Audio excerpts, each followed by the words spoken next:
Alara Voss had learned very early in life that silence could be more powerful than any word she might ever speak.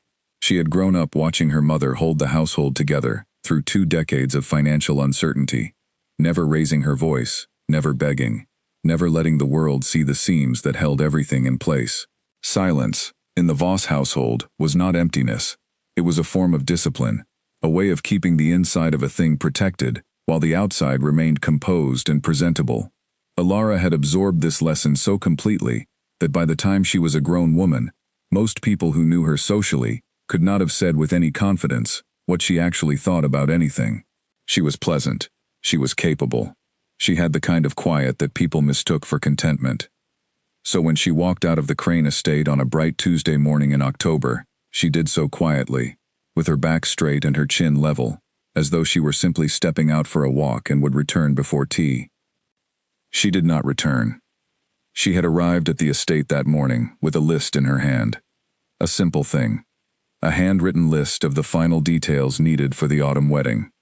The flowers. The seating. Whether the smaller hall would be opened or closed for the afternoon reception. The time the carriages should be arranged to collect the older guests from the village, who would not wish to walk in the autumn cold. It was the kind of list that any woman in her position would carry in the final weeks before her wedding. Practical, organized, nothing left to chance, because leaving things to chance was a habit Alara had never been able to afford.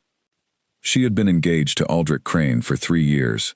3 years was a long time, long enough to know a person's habits and the weight of their morning moods, to understand the particular way their expression shifted when they were about to say something they had already decided, to read the small signs the way a farmer reads weather in the sky. Alara had spent those 3 years being a very attentive student of Aldrich Crane. She had learned when to speak and when to be quiet. She had learned which of his opinions were better not challenged in company, and which of his moods required careful navigation. She had learned how to move through his world without taking up too much space, without drawing too much attention to the parts of herself that he found inconvenient. She had told herself this was love. She had believed it for a long time, or she had believed something that was close enough to love, that the distinction had not seemed important until this morning. The Crane estate was a handsome property on the eastern edge of town, not the grandest house in the county, but well maintained and well regarded, the kind of property that speaks quietly of money that has been in the family long enough to become comfortable in itself. The family had made their original fortune from their grandfather's textile business and had spent 2 generations carefully converting that money into the more durable currency of reputation. Aldrich's mother, Mrs. Dorothea Crane, had devoted her entire adult life to this project. She attended the right events, donated to the right causes, and invited the right people to dinner, with a regularity that suggested military planning. She had 2 daughters who had married appropriately, and 1 son who had become, in her estimation, her greatest achievement and her primary project. Alara had never been fully at ease with Dorothea. The woman was always pleasant, always gracious, and always made Alara feel, in some quiet and untraceable way, that she was not quite enough for the household she was about to enter, not poor enough to be a charity case, and therefore interesting for her redemption, not wealthy enough to be a genuine prize and therefore interesting for her elevation of the family's finances, not dull enough to be managed without effort, not clever enough, in Dorothea's private assessment, to be entirely trusted with the things that mattered. It was the kind of feeling that had no single source, the kind you could not point to in any one remark or gesture, but that accumulated over time, like dust on a windowsill, invisible until the light caught it at the right angle. Alara had arrived that Tuesday morning at 9:30. The housemaid had shown her into the front drawing room, a room she knew well enough by now to navigate without looking, with its particular smell of old wood, and the particular quality of light that came in through the south-facing windows in the morning, and had offered tea, which Alara had politely declined. She was hoping to finish the conversation with Aldrich quickly, as she had another appointment in the afternoon. She had been waiting for perhaps 10 minutes when she realized she had left her pen in her coat pocket, which the housemaid had taken to hang in the hall. She rose to retrieve it herself, not wanting to ring for anyone over something so small. It seemed like the kind of small unnecessity that Dorothea would notice if she heard about it. The hall was quiet. The house had that particular Tuesday morning quiet that large houses always had. The heavy stillness of rooms, not yet put to any purpose. The The sound of distant movement, somewhere above, that might have been anyone. The sense of a building going about its private business. She found her coat on the rack near the study door, and was reaching into the pocket when the voices reached her. The study door was not fully closed. An inch or two of space stood open, a gap that the draft from the hall kept at a consistent width, and through it came Aldrich's voice, relaxed and certain, and entirely without awareness that he might be heard. He was using the tone he used with Peter Norwood and no one else, the tone in which he said what he actually thought, rather than what he had calculated would produce the best impression. She heard her own name. She stood still. Aldrich was speaking to Peter Norwood, a man who had been his closest friend since they were young, and who visited the estate often enough that Alara knew his laugh, his footstep, the habit he had of clicking his pen against any hard surface when he was working something out in his mind. She heard that clicking now, a faint rhythmic sound beneath the voices, 5 or 6 small impacts, and then a pause, and then 5 or 6 more. Aldrich said that the engagement had served its purpose. He said it in those words, exactly. Served its purpose. As if it were a tool. As if she were a tool. He said that her family's connection in the East County had been useful when he was looking to expand the textile distribution into that market, but that the deal had since concluded favorably on its own terms, and the connection was no longer particularly valuable to maintain. He said this easily, conversationally, the way a man might say that a business arrangement had reached its natural conclusion, and there was no reason to extend it past its useful period.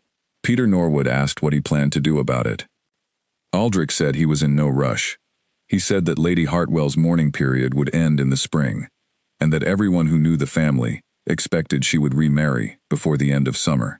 He said that Lady Hartwell's estate was worth 4 times his current position, that she had no children by her first husband, that a man of his standing who approached the situation correctly and at the right moment would have every reasonable expectation of success. He said this with the calm assurance of a man who has run the mathematics and found them favorable. Peter asked about Alara. There was a short pause, not a pause of discomfort, but of someone considering how to phrase something they had already decided. Then Aldrich said that Alara was a sensible woman and would understand. He said she would be fine. He said she was practical and not given to displays, and that she was not the sort of woman who made scenes. That last part, she thought, standing in the hall, was entirely true. She was not the sort of woman who made scenes. She never had been. She stood in that hall for perhaps 30 seconds. She was aware of her own breathing, which was even. She was aware of the slight weight of the list in her other hand, the neat handwriting on it, the afternoon she had spent the previous day organizing the details. She was aware of a feeling she could not immediately name, not grief, not shock, not anger, though something of all three was present somewhere beneath the surface of it. What she felt most clearly was closer to clarity. The particular sensation of a thing that had been blurry for a long time, coming suddenly and completely into focus, and the recognition that the blur had not been ignorance but choice, her own sustained choice not to look too directly at what was actually there. She walked back into the drawing room. She set the list on the side table, very precisely, with the edge aligned to the edge of the table.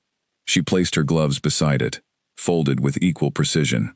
Then she removed her engagement ring, a modest piece, a sapphire flanked by 2 small diamonds, which she had always genuinely liked, and which now felt suddenly like the wrong size, as if her hand had changed overnight, and set it on top of the folded gloves. She picked up her coat from the hall rack. She did not ring for the housemaid. She walked to the front door, opened it herself, and stepped outside into the October morning. The air was cool and very clean. The light was the particular gold of autumn light, thin and bright simultaneously, the kind of light that makes the world look very sharp at its edges, as if every leaf and stone has been recently cut. The gravel of the path crunched under her shoes in a way that seemed, in the unusual quiet of her state of mind, very loud. She closed the gate behind her with the softest possible click, not because she was trying to be dramatic about her departure, but because she simply had no desire to make any unnecessary noise. She walked. She did not have a plan. This was unusual for Alara, who had always been a woman who held a plan in each hand and a backup in her coat pocket. Her life had required this. Financial uncertainty in childhood had given her an instinct for the next step that had become so habitual she was rarely aware of it, a constant low-level calculation of what was available and what was necessary, and how to bridge the distance. But plans required a version of the future to organize themselves around, and the version of the future she had been carrying for 3 years had just dissolved in the space of 30 seconds. She walked, because movement was the only sensible response to the absence of direction. She kept her pace steady. She kept her face calm. The streets near the Crane estate were leafy and quiet at that hour, lined with the well-kept homes of other prosperous families, going about their prosperous Tuesday mornings. A delivery cart passed her, heading toward the market, the horse moving with the indifferent competence of an animal that knows its route well. A woman she knew vaguely from a garden party 2 summers ago was walking a small dog on the opposite pavement and raised a hand in greeting. Ilara raised a hand in return. Neither stopped. Inside her chest, something was working very hard to remain still. She could feel it, the effort of it. The way a person holds a door shut, against a wind they cannot yet afford to let in, knowing that when they finally open it, the room will change. She was not ready to think about what she had heard. Not out here. Not in the open. Not where her expression might betray her to any neighbor who happened to look. She thought instead about simple things. The sound of her shoes on the pavement, the smell of leaves beginning to turn. The post office on the corner had recently painted its door a particularly cheerful shade of blue, and she had always meant to remark on it to someone, and now she wondered if she ever would. She had been walking for perhaps 4 minutes when she heard the sound behind her. It was the sound of a large vehicle approaching at a deliberate pace, the kind of pace that belongs to something that has a destination and is not in any hurry about it, because it does not need to be.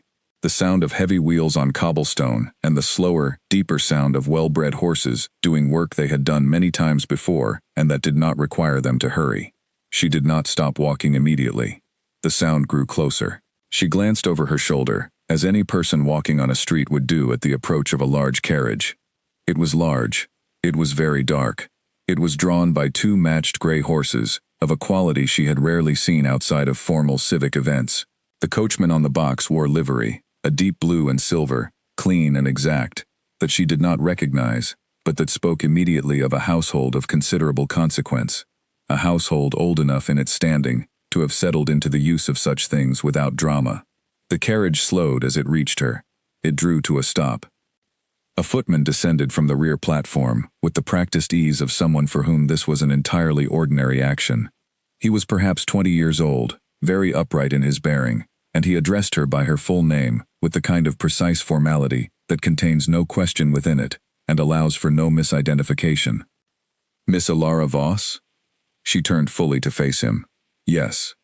He held out a small silver tray. On it lay a letter, sealed with dark wax pressed with a crest that she recognized the moment she saw it, even though she had only seen it in books, and on the rare formal occasion, the crest of the Duchy of Ashmore. A crowned helm above a shield divided by a river. It was the kind of crest that one noticed not because it was decorative, but because it was never in the company of ordinary things. She took the letter. She broke the seal carefully. The handwriting inside was even and unhurried, the hand of someone who had never been required to write quickly, and had therefore never developed the hurried habits that quick writing produces. It said that her presence was requested at Ashmore Hall at the earliest convenience, on a matter of some personal importance. It offered neither explanation nor elaboration, which in itself was a kind of statement. At the bottom was a single initial, written with the same neat authority as the rest. H. The footman stood at a respectful distance, clearly prepared to wait for whatever duration might be needed. Ilara looked at the letter. She looked at the carriage and its matched gray horses. She looked at the road ahead of her, which led back in the direction of her family home on Aldwick Lane, and the afternoon in which she would need to find the words to tell her mother that there was no longer a wedding to plan, no longer the kind of future they had both, carefully, and without saying so, been counting on. Then she looked at the carriage again. She folded the letter and placed it in her coat pocket. She straightened her coat. She walked to the carriage door, which the footman opened at precisely the right moment, and she stepped inside. The interior was quiet and clean, upholstered in dark blue fabric that smelled faintly of cedar, and something else she could not immediately name, but that was not unpleasant. The windows were edged with thin brass fittings. It was not a carriage designed to impress anyone with its luxury. It was a carriage designed to function well and to last, to be genuinely useful over many years and many roads, which was, in its way, more impressive than anything primarily designed to impress. The door closed. The carriage began to move. Alara sat with her hands folded in her lap and watched the town of Fenwick pass by the window, its familiar streets and its familiar people, going about their Tuesday mornings, and she allowed herself, for the first time since standing in the hall of the Crane estate, to breathe in a way that was not controlled. She had no idea where she was going, or why. She found that this bothered her considerably less than it should have. She found, in fact, that for the first time in 3 years, she felt something that it took her several minutes to correctly identify. She felt like herself. The road to Ashmore Hall ran east from the town, through 2 miles of farmland, laid out in the particular orderly way of land that has been managed well for generations, and then into another mile of parkland that announced itself with a quiet change in the quality of the trees. They became taller and more deliberate, placed with a long-range sense of effect that only revealed itself when you looked at them from the right angle. Trees chosen and positioned by someone who was thinking about what the road would feel like to travel and what the house would feel like to approach. The light fell through them in long bars that moved slowly across the carriage interior as the vehicle turned and straightened along the drive. Alara watched this and said nothing, because there was no one to say anything to. She pressed the letter in her pocket between 2 fingers and thought. She did not know the Duke of Ashmore personally. She knew of him the way everyone in the county knew of him, imperfectly, at a distance, through the particular lens of reputation and accumulated observation that attended all people of great rank, who did not spend much time explaining themselves. He was the 6th Duke. He had inherited young. His father had died of a sudden illness when Edmund Harwell was 26, and the son had stepped into the title with the quiet efficiency of someone who had been prepared for it, without advertising that preparation. He had an estate in the north, this one in the east, and a townhouse in the city that she had never seen. He was rarely at the social events the county used to maintain its internal coherence. He was not married. He was said to be serious, to be competent, and to have no particular interest in the social performance that his rank usually required. She had seen him once, at a county agricultural fair 2 years earlier. He had been standing near the horses with 2 other men, all of them in conversation about something that from her distance she could not hear. She had not spoken to him. She had formed no particular impression of his face, only the general impression of a person who stood, as if they did not need anyone's approval to be standing where they were. She had no idea what he could possibly want with her. The carriage came to a stop before a house that was large without being theatrical. The stone was old, warm-colored in the October light, the kind of stone that had been there long enough to stop asserting anything, and simply to exist as part of the landscape. There were windows on 3 floors, and a central entrance framed by 2 plain columns. There was nothing designed to make a visitor feel small, and nothing designed to make a visitor feel the house was trying. It simply was what it was, and had been for a very long time. The footman opened the door and assisted her descent. Another member of the household staff was waiting at the entrance, an older woman, composed and precise, who introduced herself as Mrs. Hale, the housekeeper, and who led Alara inside, without any indication that a visitor arriving by the Duke's own carriage on a Tuesday morning, with no prior appointment, was anything other than an entirely ordinary event. Mrs. Hale showed her to a library. The walls were lined with books on 3 sides. There was a fire burning. There were 2 chairs near the fire with a small table between them. The man standing near the window turned when she entered, and she understood immediately that she had not, in her brief sight of him 2 years ago at the agricultural fair, formed any accurate impression of him at all. He said her name, not as a question, and then he said, "Thank you for coming. Please sit down." He did not offer tea. He did not make remarks about the weather or the drive. He said, "I imagine you are wondering why you are here." "I am," she said. "Then I will tell you directly," he said, "because I think you are someone who prefers that to anything else." And he told her.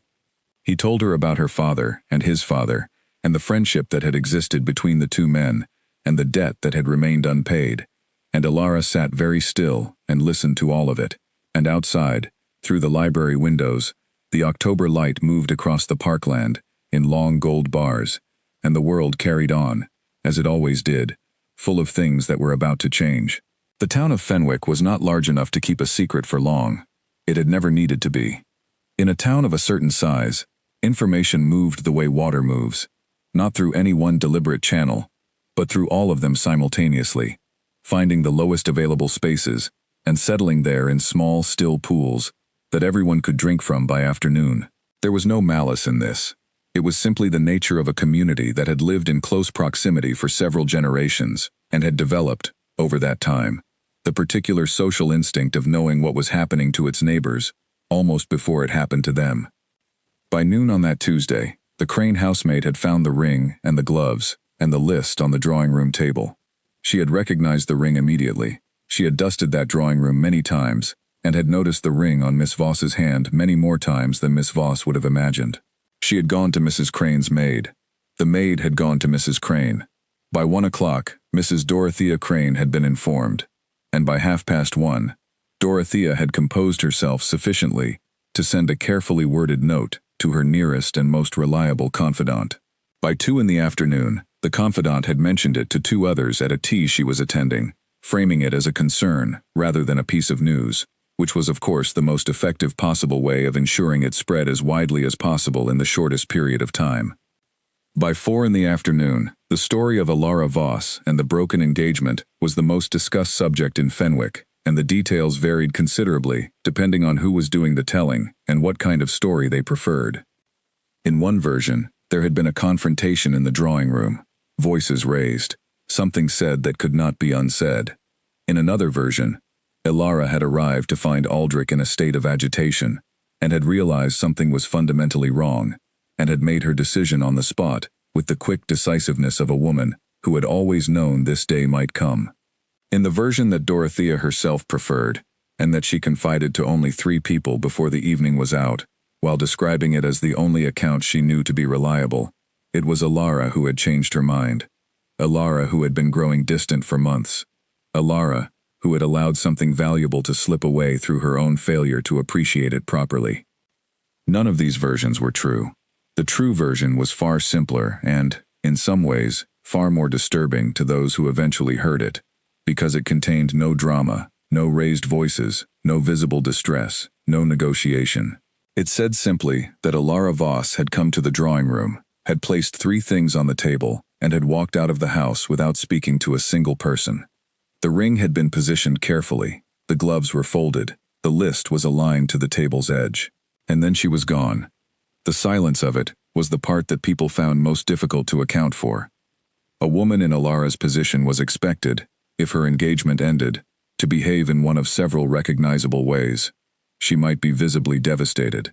She might be angry and seek the sympathy of friends. She might take to her bed for a period.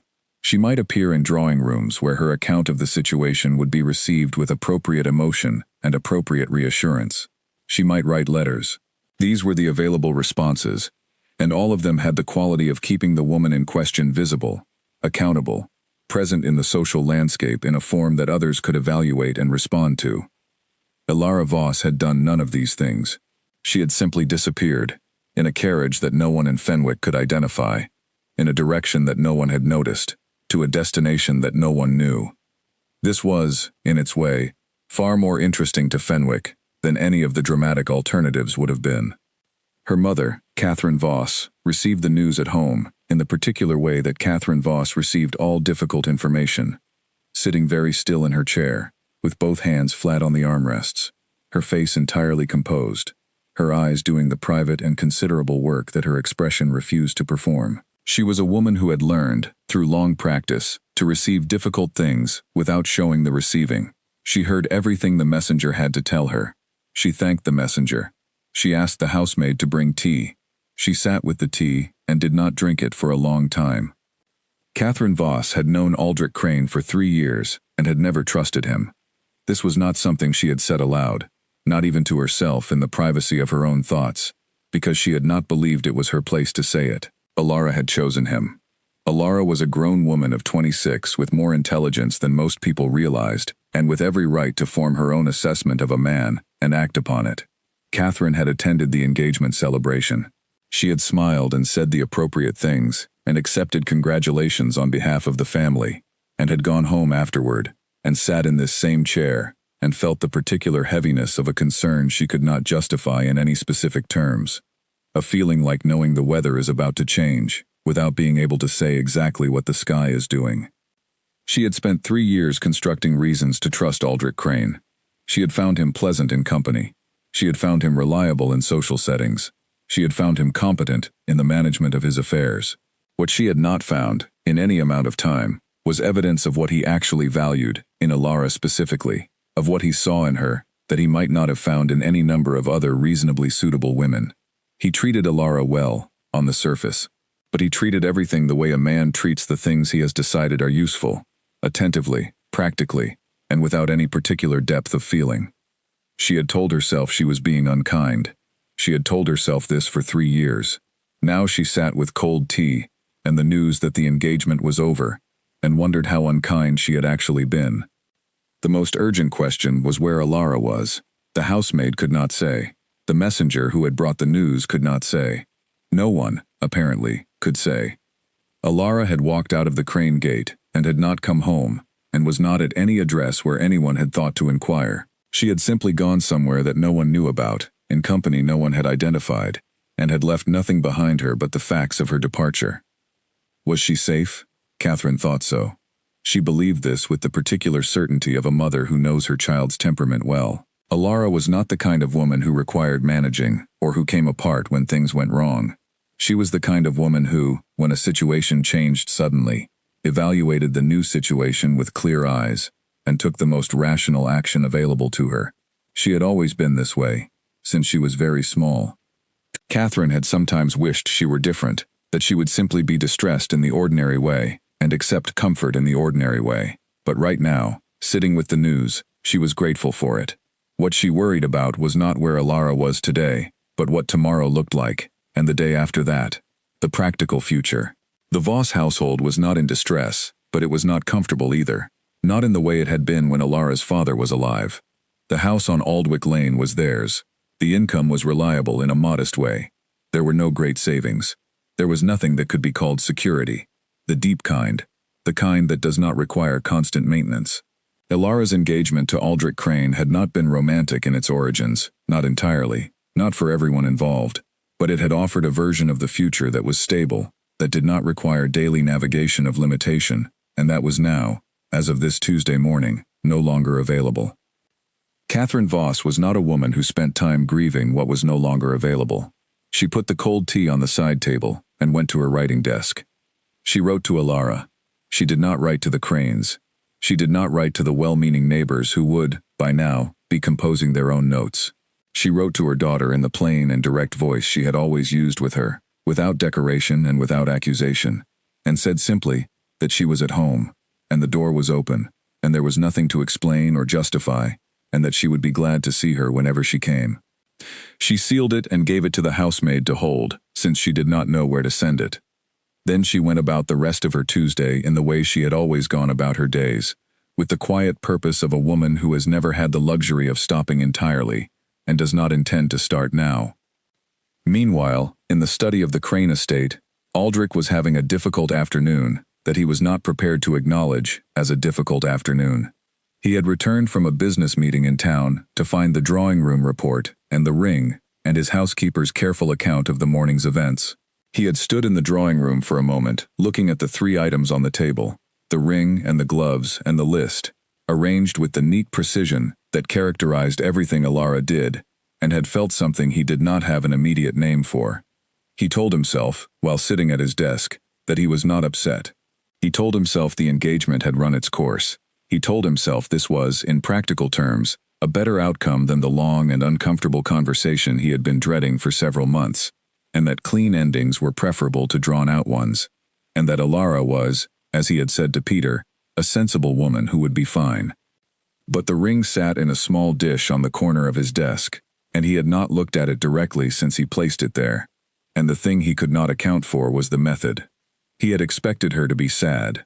He had expected to have to manage the situation, to have to explain, to have to be patient with emotions he was not certain how to address. He had not expected her to simply go, as if she had weighed everything available to her and found his side of the scale too light to merit further consideration. This bothered him in a way that he spent a great deal of that evening failing to examine honestly.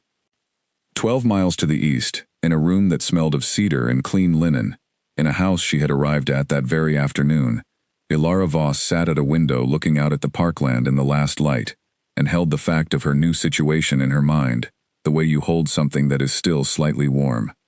She had not yet written to her mother. The words were not assembled.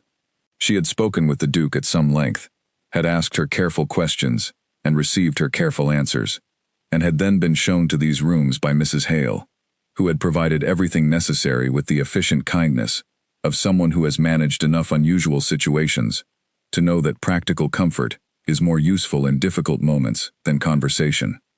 She sat with the offer in her mind, the position, the terms, the particular nature of the debt, and the directness with which it had been explained. She turned these things over, and looked at them from different angles, and found that they held up.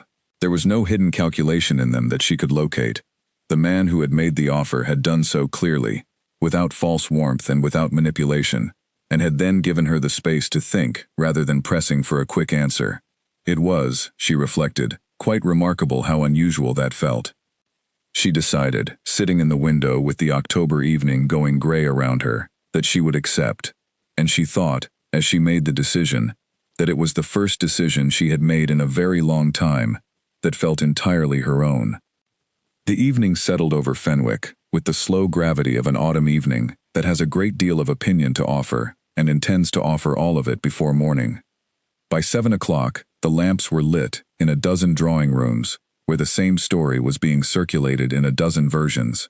By 9, at least 2 of those versions had been written down in the form of letters that would go out with tomorrow's post to recipients in other towns, who would then begin their own versions of the same circular process.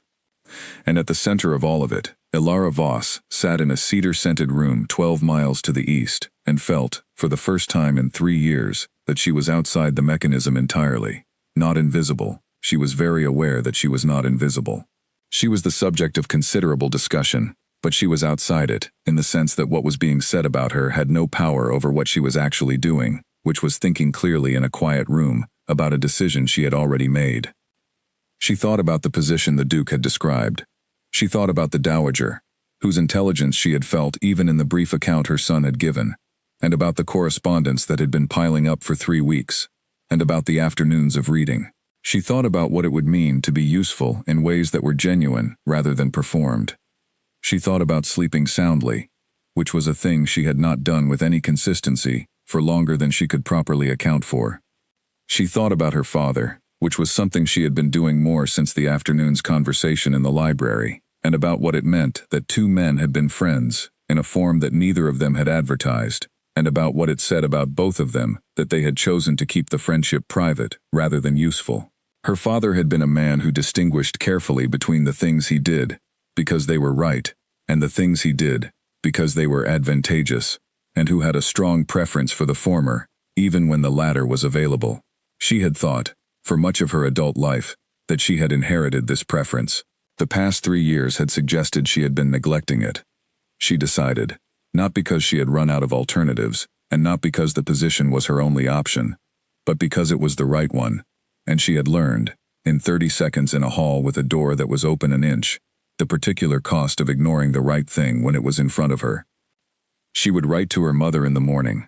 She would explain what could be explained in a letter, which was the basic facts of where she was and what she had agreed to, and that she was well and at peace. The larger explanation would have to wait for the conversation they would have in person, where the whole of it could be said properly, and her mother's face could be seen and attended to as the story was told. She took off her shoes. She set them precisely by the chair. She looked at the room that was not hers yet, but that was beginning to feel like it might be. She slept without effort, which was itself a kind of answer. She had not expected to find Ashmore Hall beautiful. Beauty was not what she had been looking for when she stepped into the carriage. She had been looking for something solid, something real, something she could actually use. Beauty was an extra thing, the kind of thing that arrived before the words for it did, and it arrived for Ilara each morning she walked from the east wing through the lower gallery to the morning room, with the October light coming through the long windows at the angle that turned the stone floors the color of old honey, and made the portraits on the walls look briefly, warmly alive. She had been at the hall for 2 weeks, and 2 weeks was not long. She was careful not to deceive herself about this. 2 weeks was enough time to understand the shape of a place, but not its full depth. Enough time to begin knowing people without knowing them well. Enough time to feel something close to settled, without being certain that settled was what she actually was. She had always been cautious about premature conclusions. The habit had served her reasonably well in her life, and she saw no reason to abandon it now. What she had discovered in 2 weeks was this. The household at Ashmore Hall operated on a principle she had not encountered before, or not in her own experience, which was the principle of doing things correctly rather than doing things visibly. There was a difference, and it was not a small one. At the Crane estate, everything had been organized around the impression it created. The quality of the china, the freshness of the flowers, the speed with which doors were opened and coats were taken, all of it calibrated to the effect it produced on anyone who happened to be present to observe it. At Ashmore Hall, things were done well, because the Duke appeared to have no use for things done any other way, and because the people he employed shared, or had adopted this expectation. The result was a household that functioned at a very high level, and made almost no noise about it. Ilara found she suited this entirely. The correspondence had been sorted and summarized by Thursday morning, 1 full day before the Dowager's stated deadline of Friday.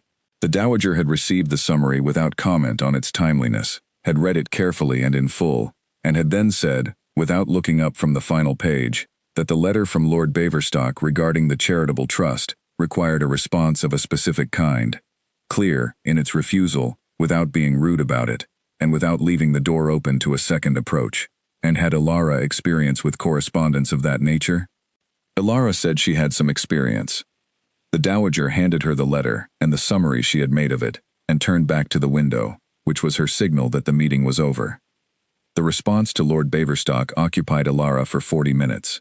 It was not the writing of it that took the time, but the thinking before the writing, the identification of exactly what the letter needed to accomplish, and in what order, and what it needed not to say, and why. She brought it to the Dowager at 3 that afternoon.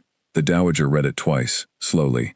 She took her pen and crossed out a single sentence in the middle of the second paragraph, replaced it with one shorter sentence that said the same thing with more precision, and then signed her name at the bottom, with the practiced efficiency of a woman who has signed a great many letters and has no particular feelings about the act itself.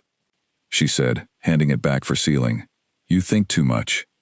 Ilara said she supposed that was true. "Not in the letter," the Dowager said. "In the letter you thought exactly the right amount. I mean in general. You have the look of someone who keeps a great deal working in their head at all times, even when they are not speaking or doing anything visible." Ilara said she had perhaps developed the habit. "It is not a flaw," the Dowager said. "It is a characteristic. The flaw that can come with it is if a person confuses keeping a great deal in their head with being unable to put any of it down, or if they become so accustomed to the interior work that they forget to act on what it produces." She looked at Ilara steadily. "You do not appear to have that particular problem." Ilara thought about this observation for several days afterward. She thought about it during her morning walks in the parkland, when the October light was at its clearest, and the air had the sharp, clean quality that made thinking easier.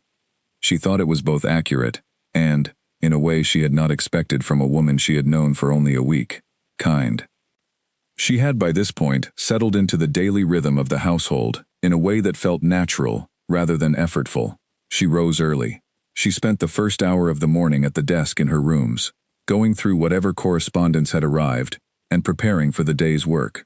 At 8:30 she went to the breakfast room, where the Duke was usually already present with a newspaper or an estate report, and where they exchanged practical information about the day and occasionally, when something prompted it, engaged in a few minutes of conversation that was not purely practical.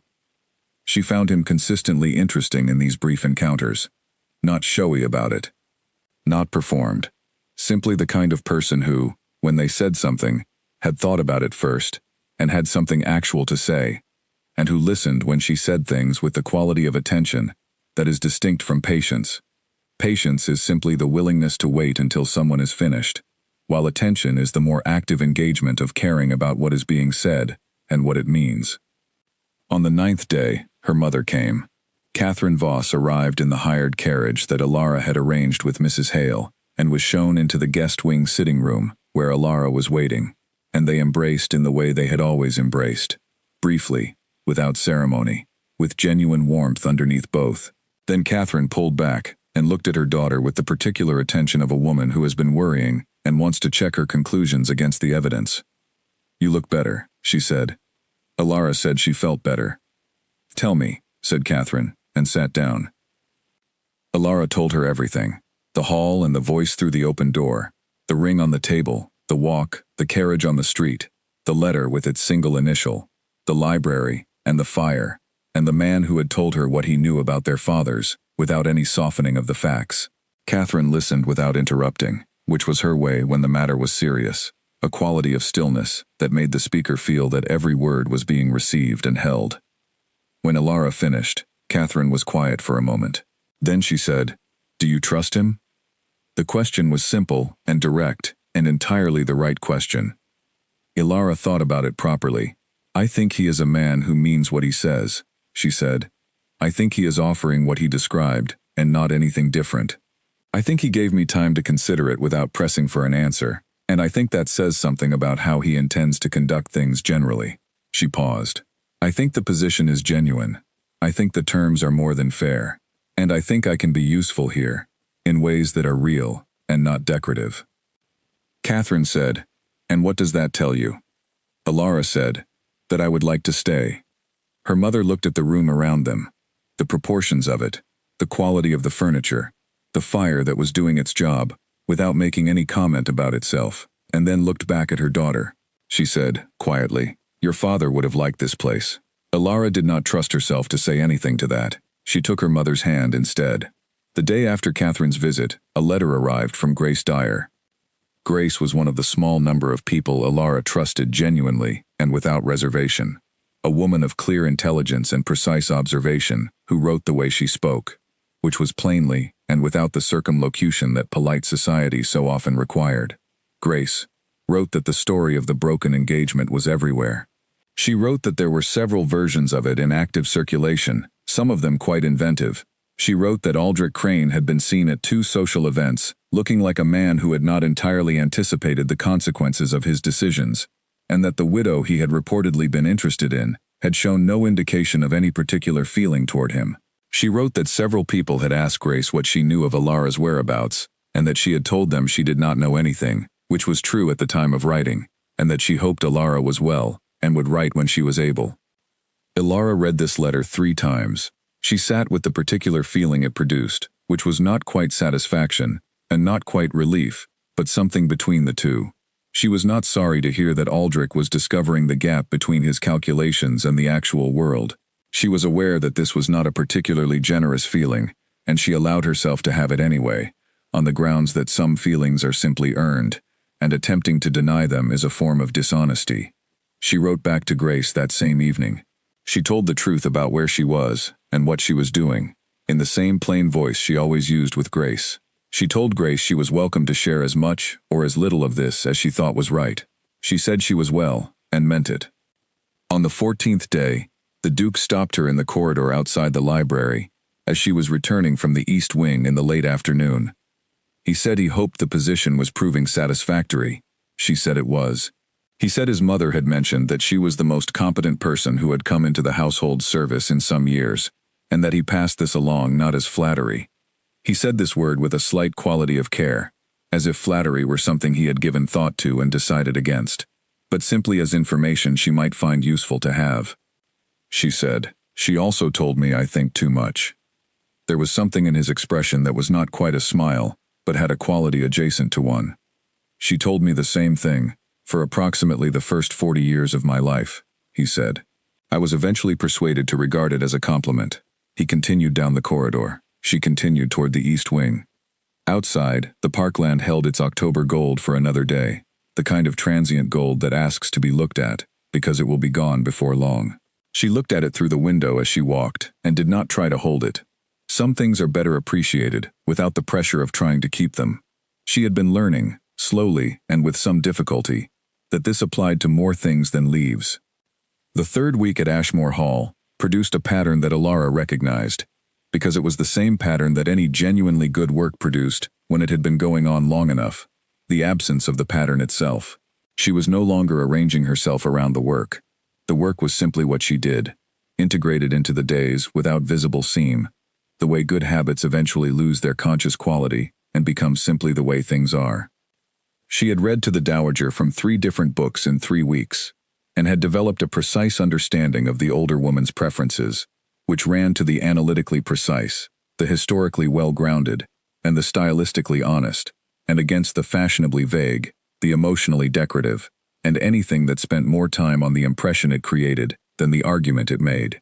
The Dowager's commentary during these readings was consistently worth more than the texts being read, and Alara had begun, privately, to collect the best of these comments in a small notebook she kept in the desk drawer, not because she was asked to, but because they deserved to be collected.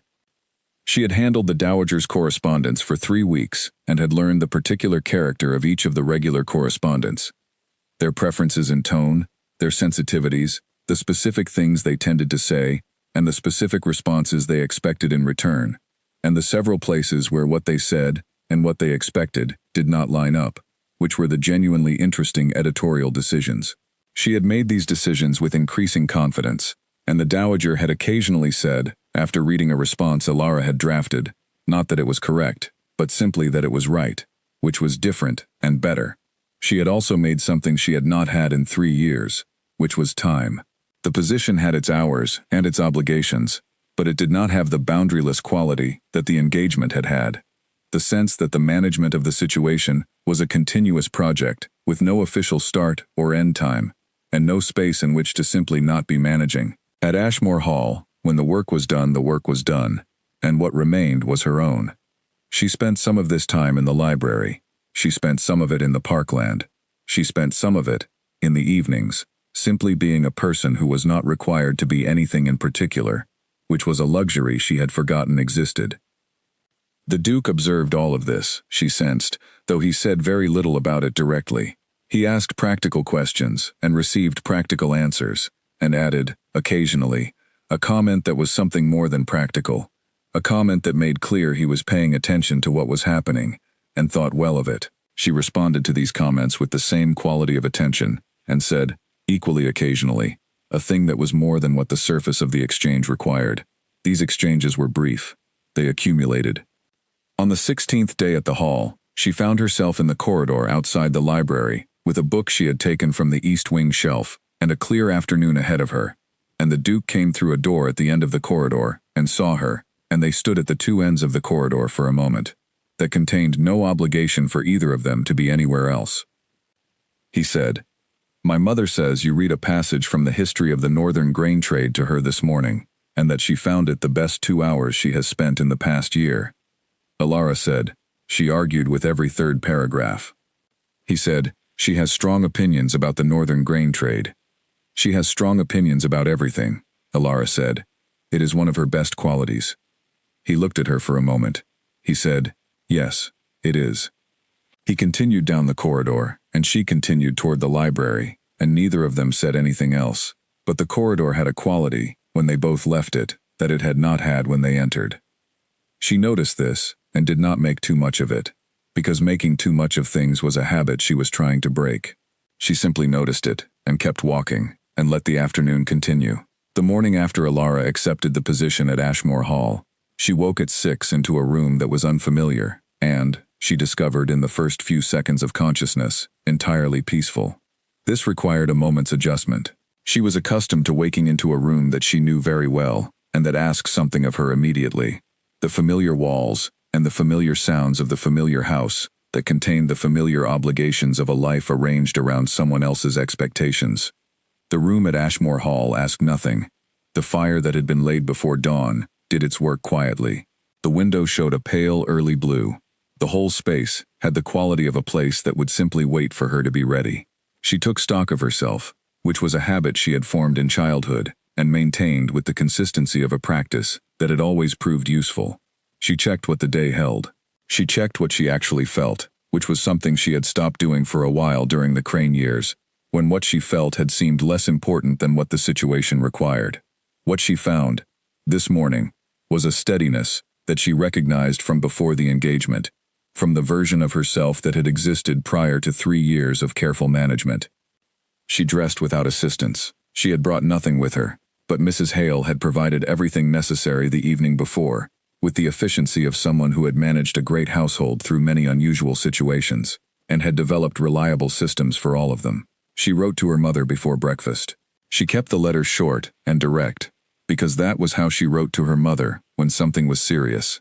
She was well. She was at Ashmore Hall. She had been offered and had accepted a position as companion to the Dowager Duchess. She would explain everything in person at the earliest opportunity. She sealed it and gave it to Mrs. Hale. She went to breakfast. The Duke was already at the table.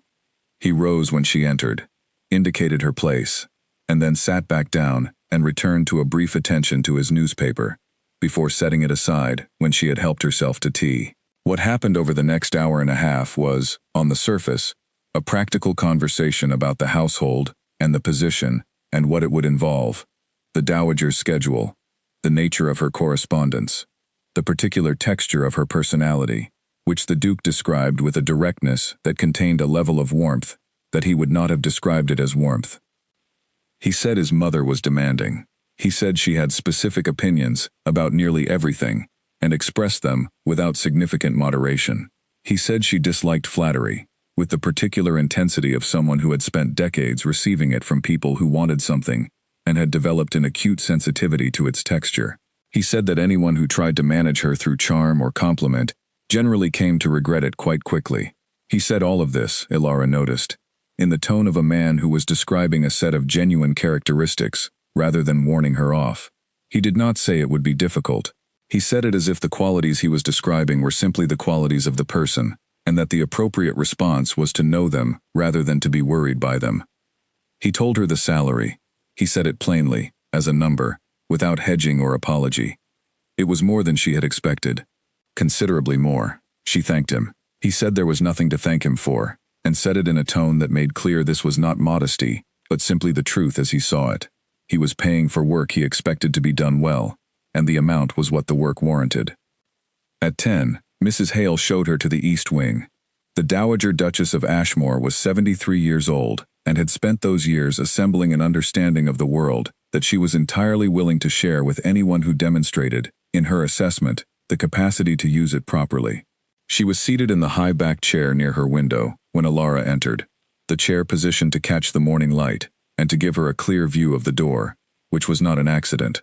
She looked at Ilara with the open, direct interest of a woman who does not waste time on preliminary evaluation. "Sit down," she said, "and don't try to look comfortable if you're not. I have no patience for performance." Ilara sat. The Dowager asked if she knew about her father's connection to the Harwell family. Ilara said she had only just learned it. "And how do you feel about being here on that basis?" Ilara considered this properly, which was what the question deserved. "Uncertain," she said. "But I think I prefer real uncertainty to false certainty. I have had enough of the latter to know the difference." The Dowager was quiet for a moment that had the quality of evaluation. Then she said, "Sensible," and said it as if she were awarding a particular kind of point that was given rarely. She said her previous companion had left to marry, which was a perfectly reasonable thing to do. She said she had no objection to marriage in general terms, but found it often interfered with other things. She looked at Ilara and said that she had just ended an engagement. "Yes," Ilara said. "Whose decision was it?" Ilara thought about this carefully, because it was a question worth answering carefully. "It was mine," she said finally, even if the information that prompted it was provided by someone else. The Dowager studied her with the eyes that were so like her son's, dark and attentive, and entirely present. "Good," she said. "A woman who cannot account for the origin of her own decisions is tiresome to be around." She reached for her tea and took a considered sip. "What do you read?" "History, primarily, some science, novels when the history has been too instructive. I have correspondence on the desk in the corner that has been there for 3 weeks. It gives me a headache every time I look at it. I would like it sorted, summarized, and the urgent items identified by Friday. Of course. I do not say please about work that is simply part of the work, but I am not difficult when things are done well." She set down the tea. "Come back at 2 with a notebook." Ilara walked back down the corridor and felt, rising in her chest, something she had not felt in 3 years. Genuine anticipation. Not the managed enthusiasm she had performed during the crane engagement when something was expected of her, but the real version, the particular readiness of a person who has work they actually want to do. She had spent those 3 years making herself small enough to fit inside a life that had not been designed around her. Here, in the space of one morning, she had been seen as what she was, and asked to apply it. The difference was not subtle. In Fenwick that same morning, Peter Norwood sat in the study at the Crane estate, across from his oldest friend, and tried to find the right way to navigate a conversation that neither of them had chosen to name.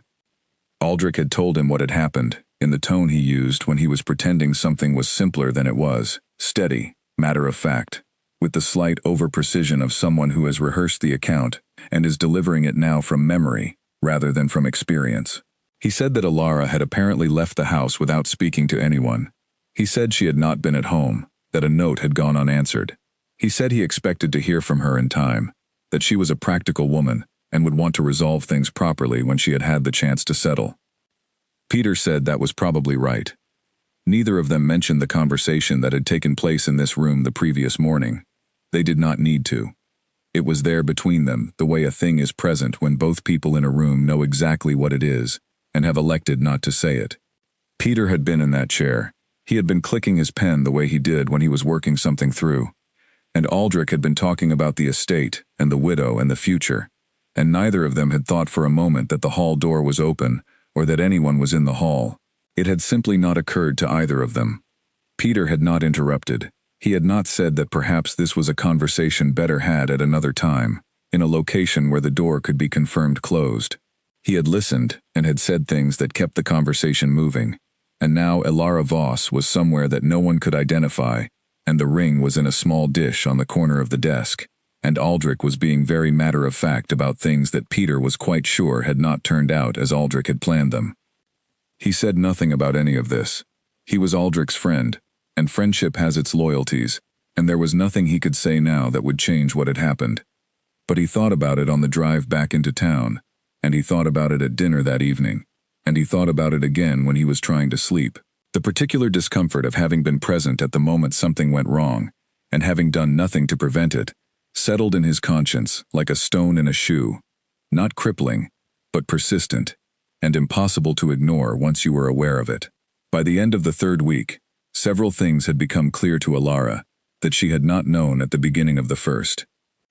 One was that the Dowager Duchess of Ashmore had, beneath the demanding and direct manner, a genuine commitment to the well-being of the people she relied upon, that expressed itself not through warmth — warmth was not her instrument — but through a consistent attention and a willingness to say the true thing, rather than the convenient one. This was rarer than warmth, and more useful. Alara had met many warm people, who had told her false things with great feeling, and she trusted the Dowager's occasional and exact praise considerably more than she had ever trusted the general approval of people who approved of her, simply because she was present and pleasant. Another was that the household at Ashmore Hall operated on a model of genuine respect between the Duke and the people who worked for him, a model that was not articulated or made explicit, but that was simply present in the way instructions were given and questions were asked and problems were addressed. Mrs. Hale managed the house with the authority of someone who had been given real authority and exercised it with genuine judgment, and was not second-guessed in the exercise of it. The estate workers spoke to the Duke in the tones of people who expect to be listened to, and generally are. There was no performance of regard, and no management of appearances. The things that were valued because they were actually valuable, and the things that were done because they were actually necessary.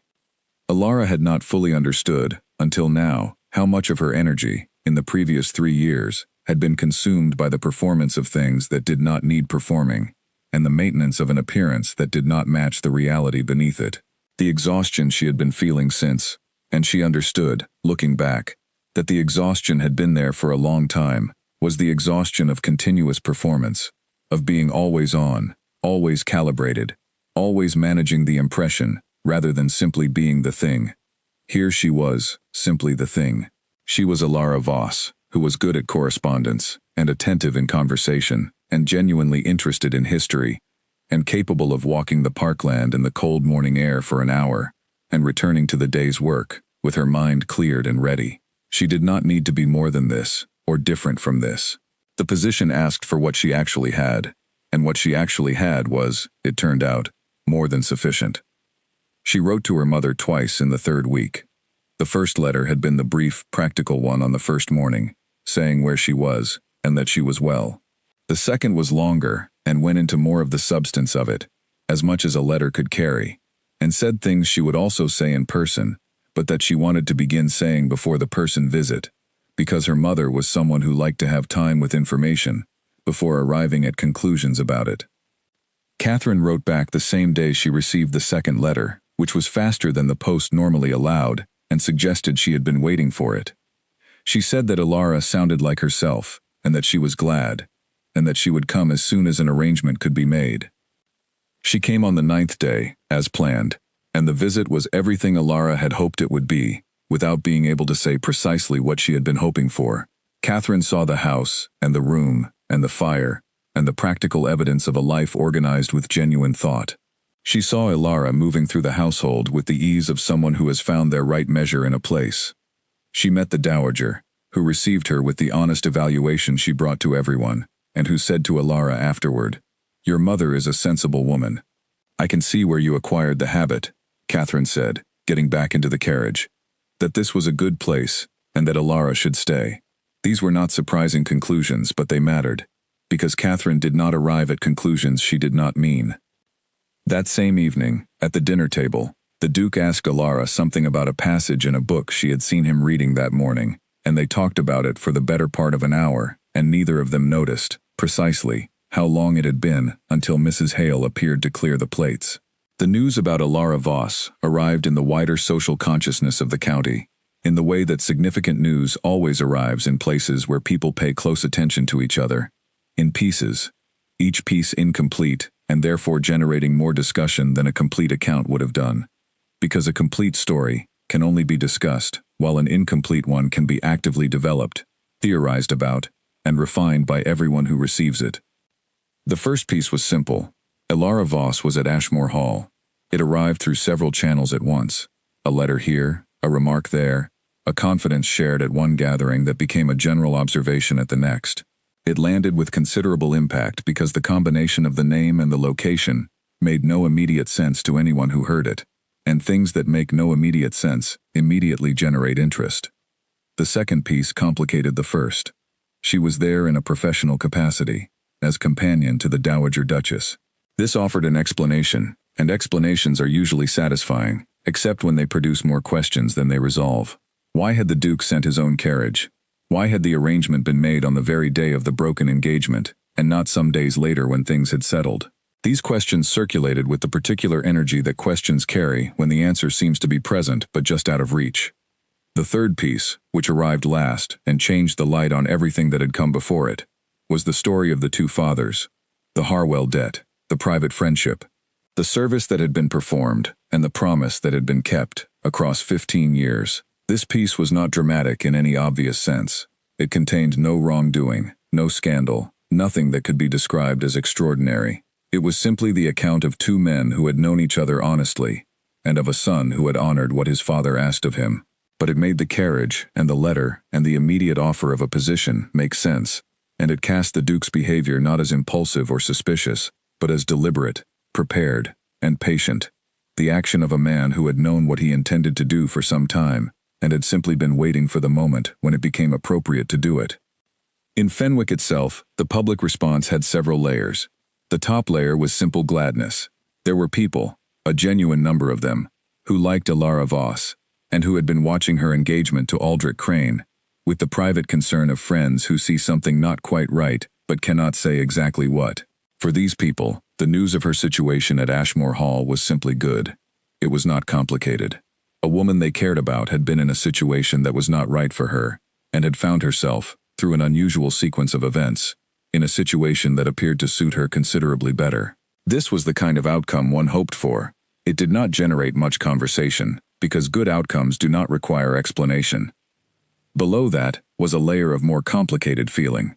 People who were glad for Ilara in principle, but found the gladness mixed with other things.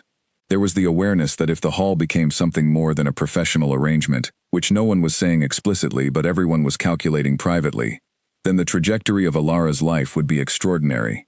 Not improved from her previous circumstances, but extraordinary.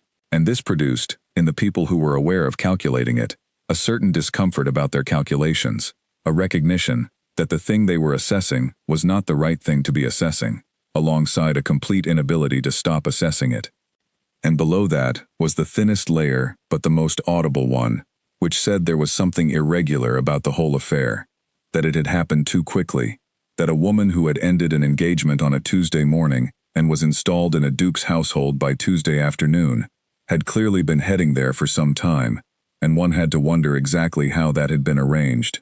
This layer was never precise about what it was objecting to, and could not have been, because in strictly factual terms, everything that had occurred was entirely proper. But the lack of anything specific to object to did not diminish the objection.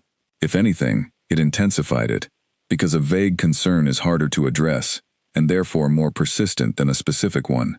Aldrich Crane became, through no particular effort of anyone involved, the focal character of the story, as it was told in the county.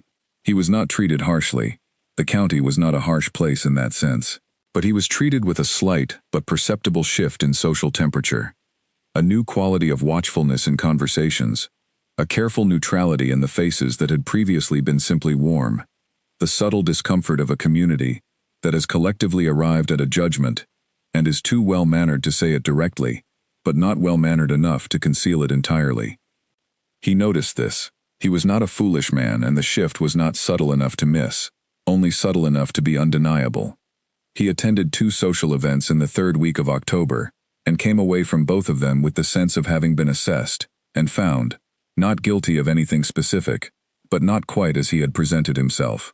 This was a new sensation for a man who had spent his adult life managing his social position with considerable care, and it was not a pleasant one. His mother, Dorothea, felt it more acutely, because Dorothea had spent considerably more years and considerably more effort building the position they had both been benefiting from. She sat at 3 dinners in October and felt, in the slight recalibrations of women she had known for decades, the beginning of a permanent small adjustment in how she was being regarded. Not unkindness, not anything she could point to directly. Simply the awareness that something had been revealed about the household she had built, and that the revelation was not favorable, and that it would not be forgotten, even if it would not be mentioned. She blamed, privately, the county for its sentimentality, and the Times for their tendency to turn practical decisions into moral questions.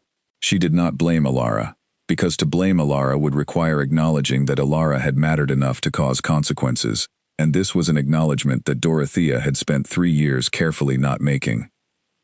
Alara herself, who was the center of all this attention, was largely unaware of its extent, and almost entirely untroubled by what little she heard of it. She was having a very productive 3rd week at Ashmore Hall. The Dowager's correspondence had been sorted and handled, and was now running at the kind of steady pace that good correspondence management produces. Prompt, considered, appropriate to its purpose, and not longer than it needed to be. The afternoons of reading had become a fixed feature of the day, and Alara had discovered that the Dowager's tastes ran to the genuinely interesting rather than the fashionably important, that she read history with the engagement of a person who considers the past a live subject rather than a closed one, and that her comments during these sessions were consistently more interesting than the texts they were reading. "You have a good ear for people," the Dowager said one afternoon, setting down the book during a pause between chapters. She said it with the same matter-of-fact quality she brought to all her observations, as if she were reporting a fact rather than offering a compliment. Alara said she had had occasion to develop it. The Dowager looked at her with the dark, attentive eyes. "Yes," she said, "I imagine you have." She picked up the book again. Nothing more was said.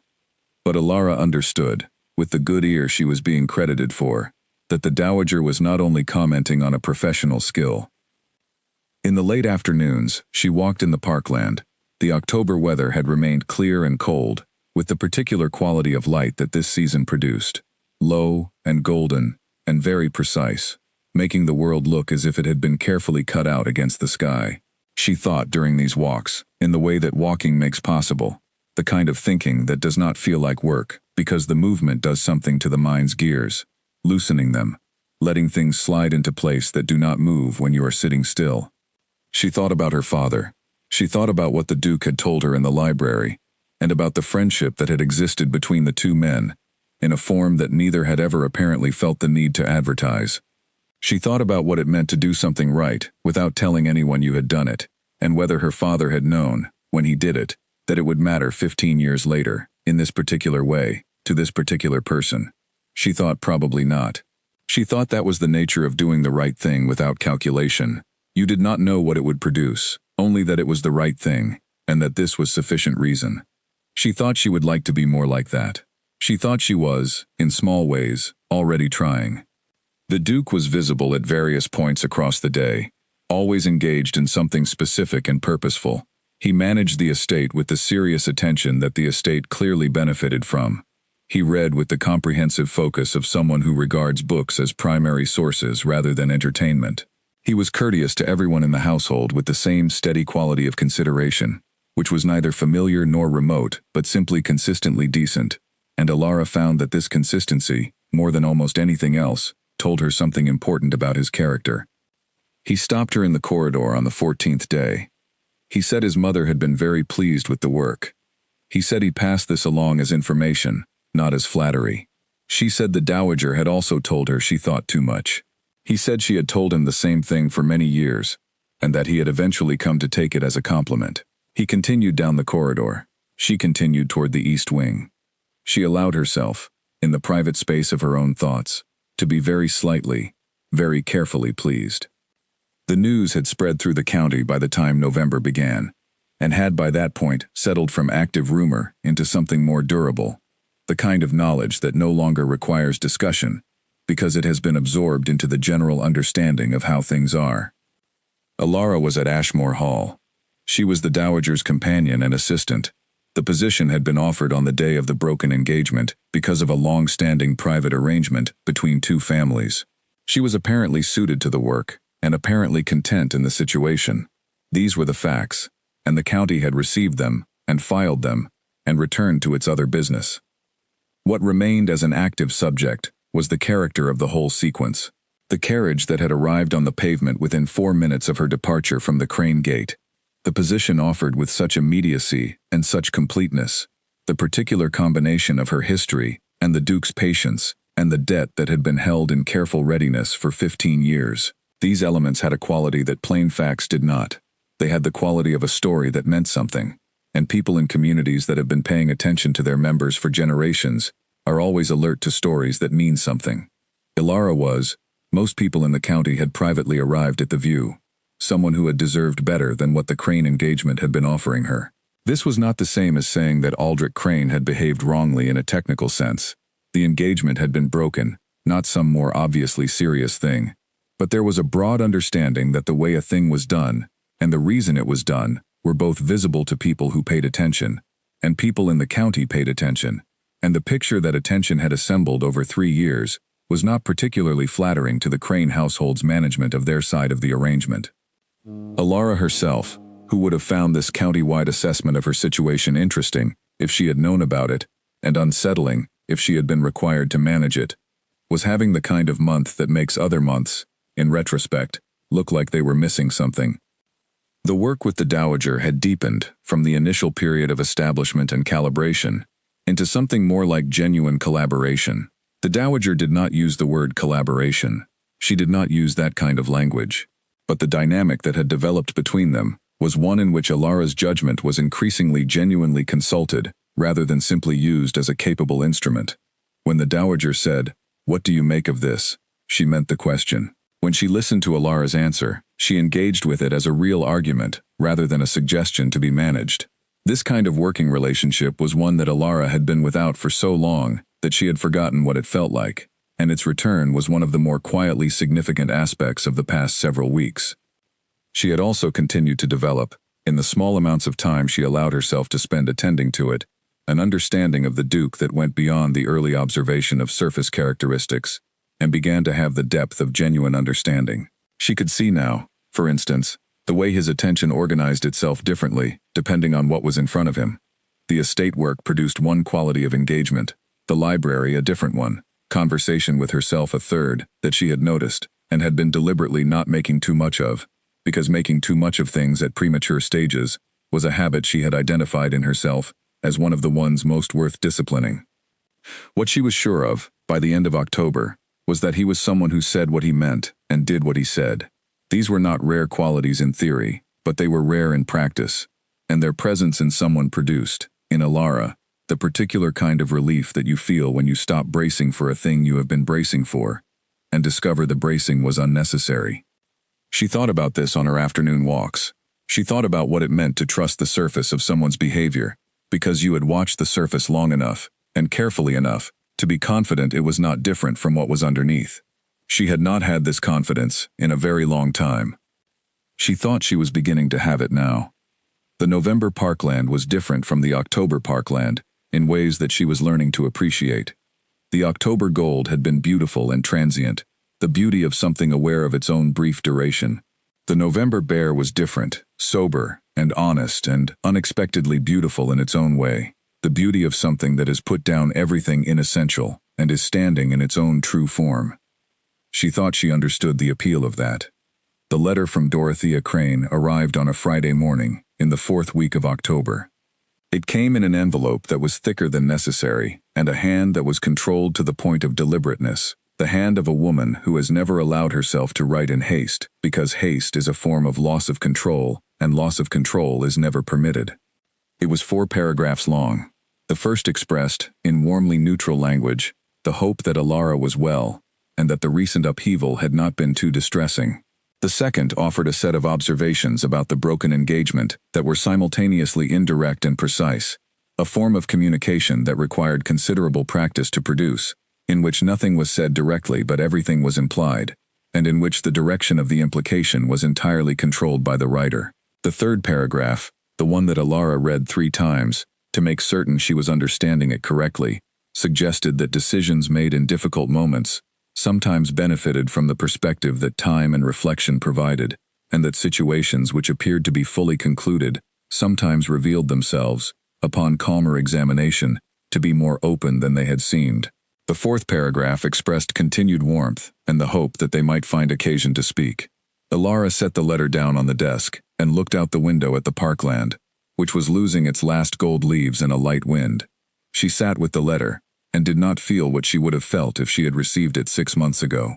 6 months ago she would have read it with a complex mixture of hope and anxiety, turning the phrasing over and looking for its actual meaning, asking herself whether there was something retrievable here, and what the appropriate and careful response might be. She would have felt the pull of the familiar obligation to manage the situation carefully, to not close a door that might need to be open. She did not feel this now. She felt, instead, something simpler. She felt clear. The letter was not about her. It was about Dorothea, and about Aldrich, and about the social and practical consequences of a situation that had not resolved itself the way it had been planned. It was a piece of management. Careful, well-written management, but management nonetheless.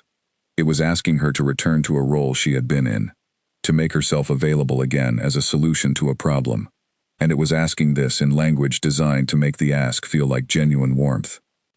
She wrote back the same morning. She did not allow the writing to take long, because allowing it to take long would have been allowing it more of her attention than it deserved. She said she was well. She expressed the same hope for them. She said she did not think the situation was one that would benefit from further discussion, that she bore no one any ill feeling, and that she hoped the same was true in the other direction.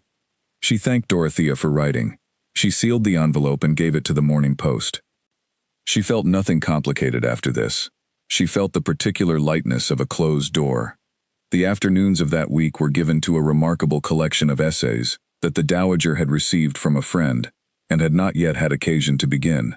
The collection was the kind of writing Alara most admired, clear, precise, unhurried, and entirely confident that the reader was intelligent enough to follow, without needing to be led. It assumed its reader would recognize the arguments, and engage with them, rather than simply receive them. Alara found herself wanting to underline passages in a book that was not hers to mark. They read for 2.5 hours, with frequent interruptions from the Dowager, that were consistently worth the interruption. The Dowager's comments during reading sessions had become one of the things Alara most looked forward to about the days at the hall. They had the quality of a mind that had been reading and thinking for 73 years, and had developed not a reduction of the process, but an intensification of it, a compression of observation into shorter and more precise expressions that carried more than they appeared to, the way compressed material carries more weight than the same volume at its natural density. It was during one of these interruptions, in the late afternoon of a Thursday in October's final week, that the Dowager set the book down and said, without any particular transition, "You should know that my son has mentioned you 3 times in the last 10 days. Alara kept her expression even. She had learned in the past 3 weeks that the Dowager noticed everything, and that attempting to manage one's reaction to her statements was less effective than simply responding to them. "Has he?" she said. "He does not generally mention people," the Dowager said, with the authority of a woman who has spent decades observing someone. "He mentions problems, plans, occasionally horses, when a horse has done something particularly notable. He does not mention people, unless the person has been significant enough to the day's thinking to be worth mentioning." She looked at Alara steadily. "You are a person. He has mentioned you 3 times. Alara said. "What did he say?" The Dowager said, on the first occasion, that you had handled the correspondence with efficiency and judgment. On the second, that you had an unusual quality of attention when listening that he had found himself noticing. On the third, that he had been expecting someone quite different, and that you were not what he had expected. What had he expected? The Dowager looked at her with the expression of a woman who is choosing, with full awareness of the choice, how much to say. Someone who had been managed by a difficult situation until there was not much of the original person remaining. She said, "He had expected someone worn down. He tells me you are not that." The fire made its small sounds. Outside the window, the last light of October moved across the upper branches of the park trees. Alara said, "He would not want you telling me this." "He would not," the Dowager agreed. "He is private about his thinking. He considers this kind of information more than the situation requires." She reached for her tea. "He is also, in my experience, someone who is very rarely wrong about what he actually wants, and who does not change his mind once he has arrived at a genuine understanding. I offer you this information not to influence you in any direction, but because you are someone who operates better with accurate information, and because I think it would be a waste not to pass it along to the person best equipped to use it." Alara said. "Why?" The Dowager turned a page she was not going to read. "Because," she said, "I am old enough to find the withholding of good information to be as regrettable as the withholding of good medicine. And because watching my son mention someone 3 times in 10 days is not a thing I have observed before in all the years I have known him." She began reading again. The afternoon carried on. The fire burned. The fire burned. The light outside moved in the slow way autumn light moves in the late day, with the quality of something not quite ready to leave. Alara listened to the Dowager's voice reading the essays, and thought about everything that had been said, and everything that had not been said, and about what, if anything, it was right to do with the knowledge she now had. She was not in a hurry. She had spent 3 years in a hurry of a different kind, a continuous low-level urgency about managing the next thing correctly, maintaining the correct impression, not making the wrong kind of space in the wrong moment. She was done with that particular kind of hurry. She could be patient. She had discovered, in the past month, that patience was not the same as passivity, that you could be entirely still on the outside, while something important and real was developing on the inside, and that the development was better for not being rushed. She thought, carefully and without rushing toward a conclusion, about the man in the library who had told her about her father and his father, who had offered her something real and then given her room to decide about it, who had been the same in the morning as in the afternoon, who looked at her as if she were something actual, rather than a collection of socially managed surfaces. She thought she was beginning to know what she felt about this. She thought she was willing to let it take the time it needed to become fully clear. She had been at Ashmore Hall for exactly a month when she realized she had stopped counting the days. This was significant in a way that took her a moment to understand. She had been counting days since her arrival, not consciously, but in the background of her awareness, the way you count them when you are in a new situation and are not yet certain whether the new situation is real or temporary. The counting was a form of caution, a hedge against full investment. It said, "This is day 14, this is day 19, as if to remind herself that the number was still manageable, that the commitment was still fresh enough to be reversed, if reversing turned out to be necessary. She stopped counting on the 28th day, and did not notice that she had stopped until the 32nd, when she tried to count and found she had lost the tally. She let it go. The tally had served its purpose. The letter from Dorothea had arrived at the end of the 4th week, and she had dealt with it and moved on, and what it had left behind was not a residue of complicated feeling, but simply the clean air of a closed matter. She had spent 3 years in a situation that required constant management of the feelings and expectations of other people, and the discovery that she no longer had to do this, that she could read a letter from Dorothea Crane and respond to it clearly, and seal the envelope and give it to the Morning Post, and think about something else by the afternoon, was not a small thing.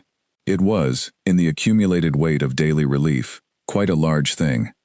The afternoons with the Dowager had become what they were, which was something she had not had words for when she arrived, and still found it easier to describe by example than by category. They read, they talked.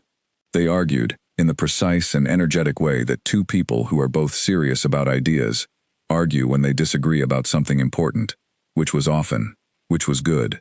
The Dowager corrected Ilara when she was wrong. Ilara, with increasing confidence, offered corrections in return when the Dowager was wrong, which happened less often, but was not never. The Dowager received these corrections with the quality of someone who is not surprised that a person she has come to respect has something accurate to say, and who values accuracy over agreement. The Duke was, in the evenings they spent at the same table, or in the same library, consistently interesting. She found this easier to say now, in the privacy of her own thinking, than she had at the beginning. At the beginning she had been careful not to find him particularly anything, because finding someone particularly something at the beginning of a new and uncertain situation was a form of vulnerability that she had learned to manage. But the weeks had passed, and her reading of the situation had solidified, and the management was no longer necessary. He was interesting. He was honest. He was someone who had decided, at some point, who he was going to be, and had then become it so thoroughly that there was no gap between the decision and the person. She had met very few people in her life of whom this was true. She thought of her mother, who was this way. She thought of Grace Dyer, who was mostly this way. She thought of her father, who had been this way, and who had demonstrated it in a single quiet act that had taken 15 years to produce its full effect. She thought about what it would mean to live consistently in proximity to someone who was this way, not to be managed by it or formed by it, but simply to be in the daily company of it, and to have that as the texture of an ordinary Tuesday morning. She thought about it without rushing the thinking. She had time. The autumn was long, and the library was very good, and the Dowager was excellent company, and the parkland was beautiful in the November way. She was in no hurry. The evening the Duke spoke on the terrace, she was not surprised. Not because she had known it was coming on that particular evening, but because she had been watching a person who was moving, steadily and without announcement, toward the moment when they would say the true thing, and she had recognized the movement for what it was long enough ago to have her own true thing ready when the moment came. She said it. He received it. The terrace was cold, and the stars were doing their work, and she was exactly where she was, without pretense and without management, on a night in late October, at the end of the longest month of her life, and the first month she had truly felt that she was living it. Grace Dyer arrived at Ashmore Hall on a Thursday morning in the middle of October, in her brother's carriage, which was dusty from the road and modest, in a way that suited Grace, who had never been particularly interested in the impressions created by conveyances. She stepped out of it looking exactly as she always did, which was precise and clear-eyed, and as if she had formed her opinions about what she was seeing before she had finished looking at it, and would share those opinions if you asked, and sometimes if you did not. She and Ilara embraced. They went inside.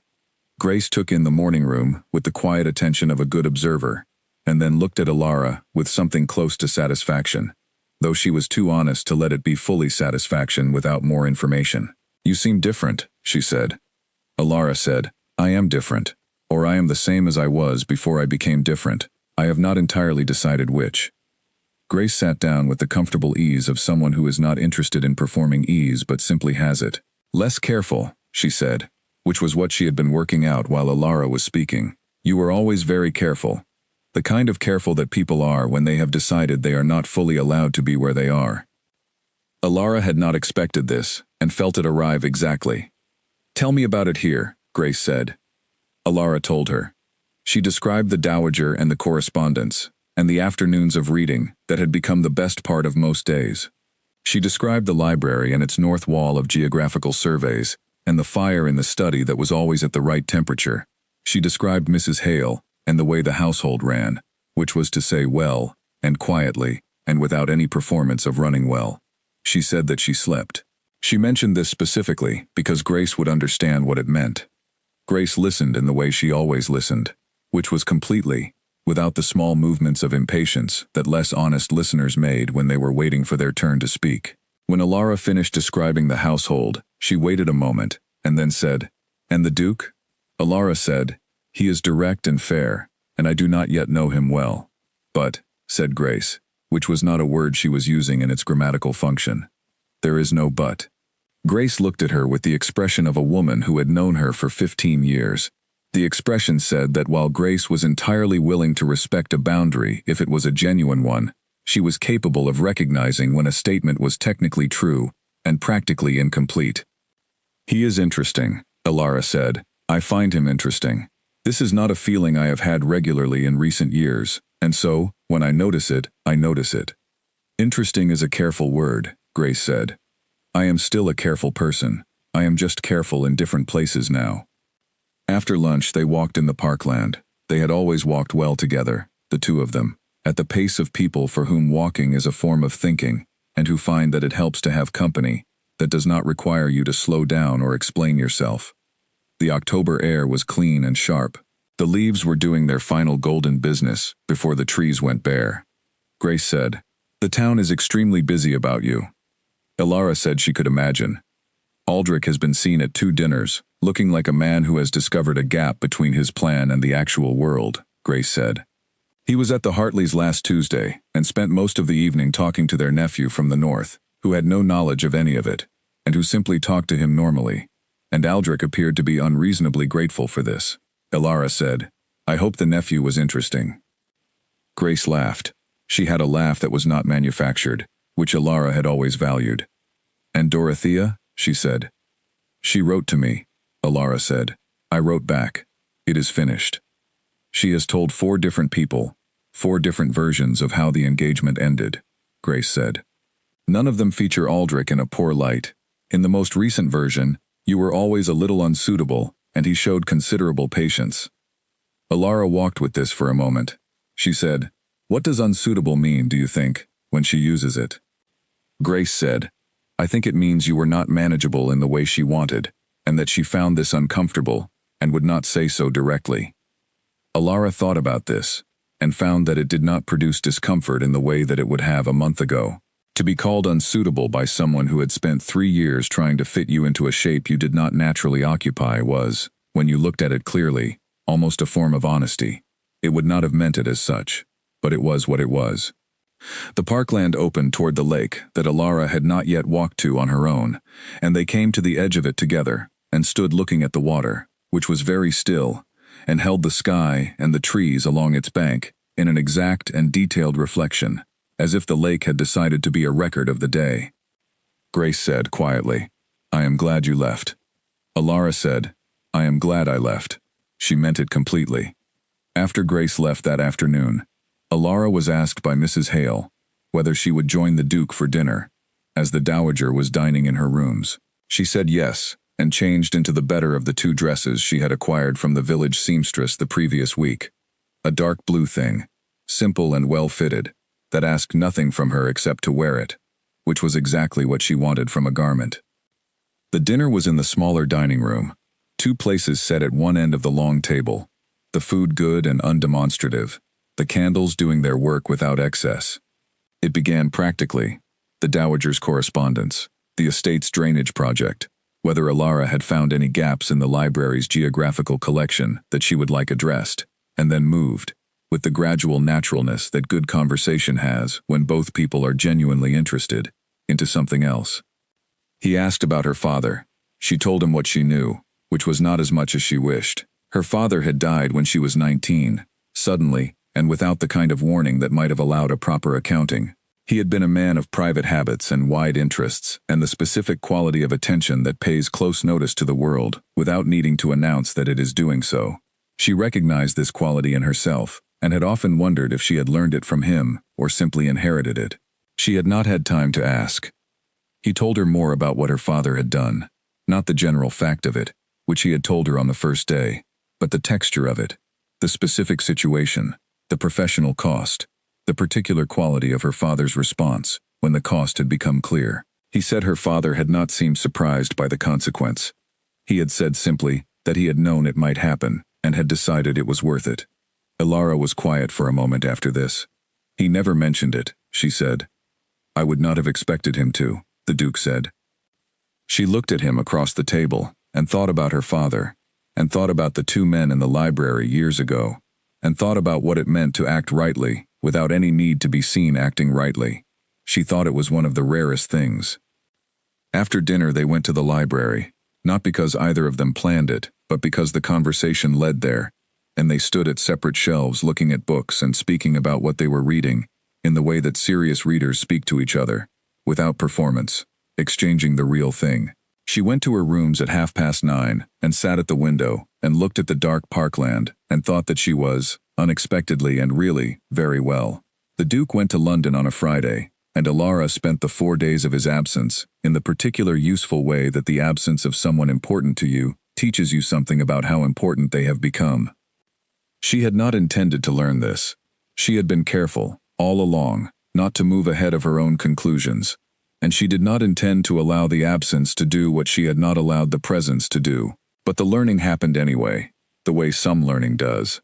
Not when you are attending to it, but when you are attending to everything else, and it simply becomes visible.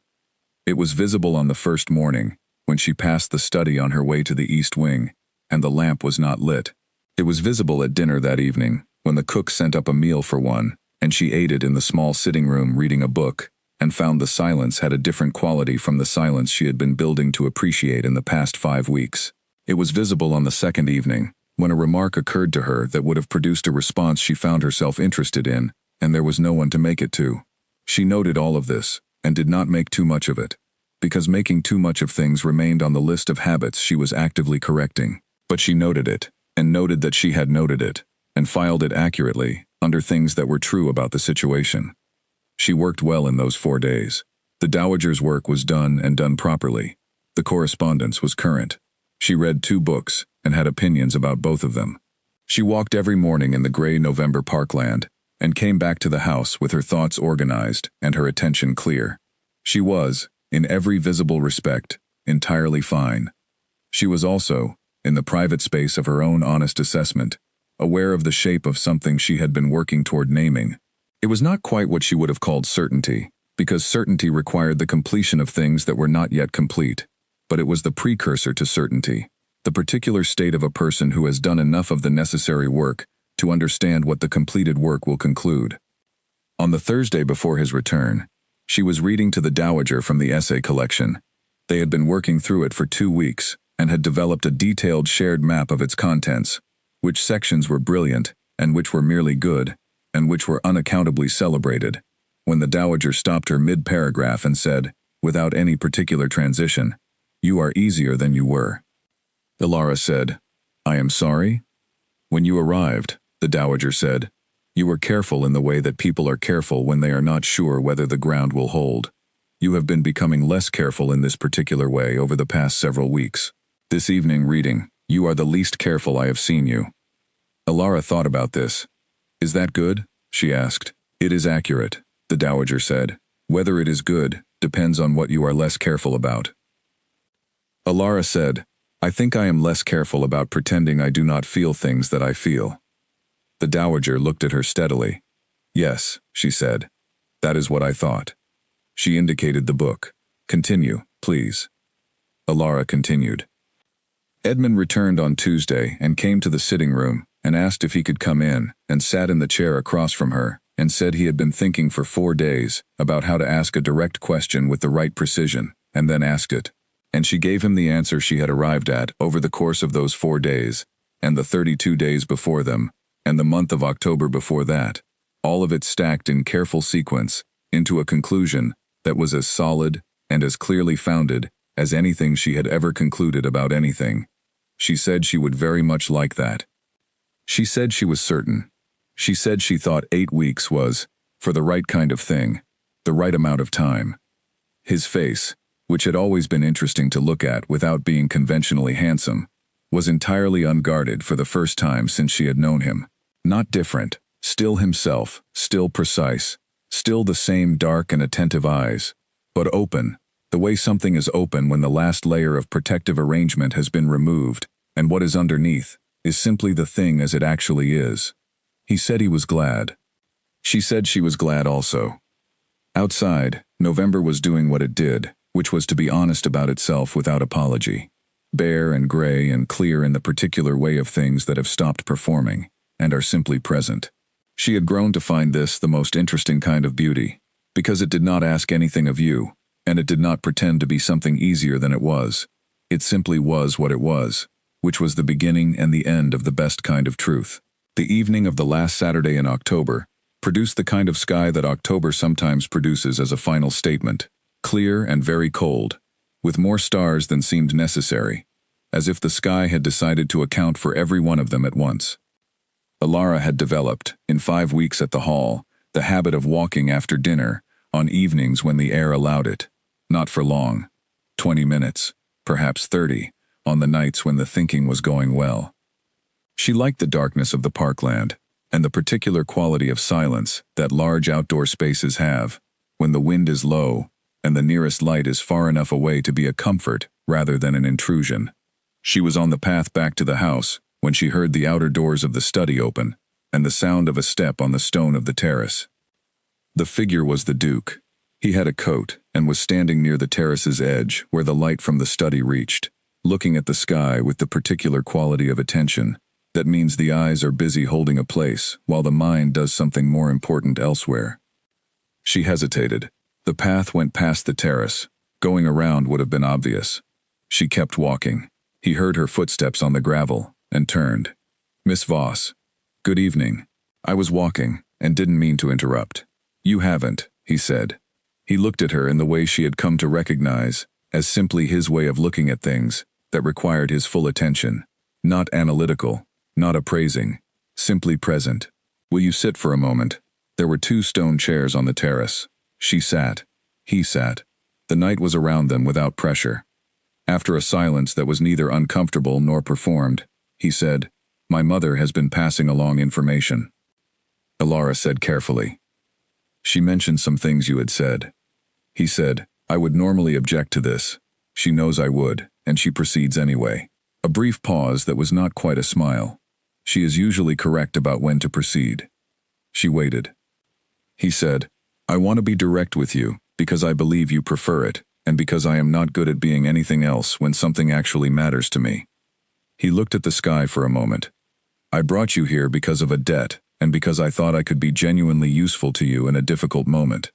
Both of these things remain true, but I have found, over the past 5 weeks, that they are not the only things that are true, and the other things have become increasingly present to me in a way that I think it would be dishonest to continue to ignore." She listened without moving. "I am not in a hurry," he said. "I am not asking for anything, or assuming anything.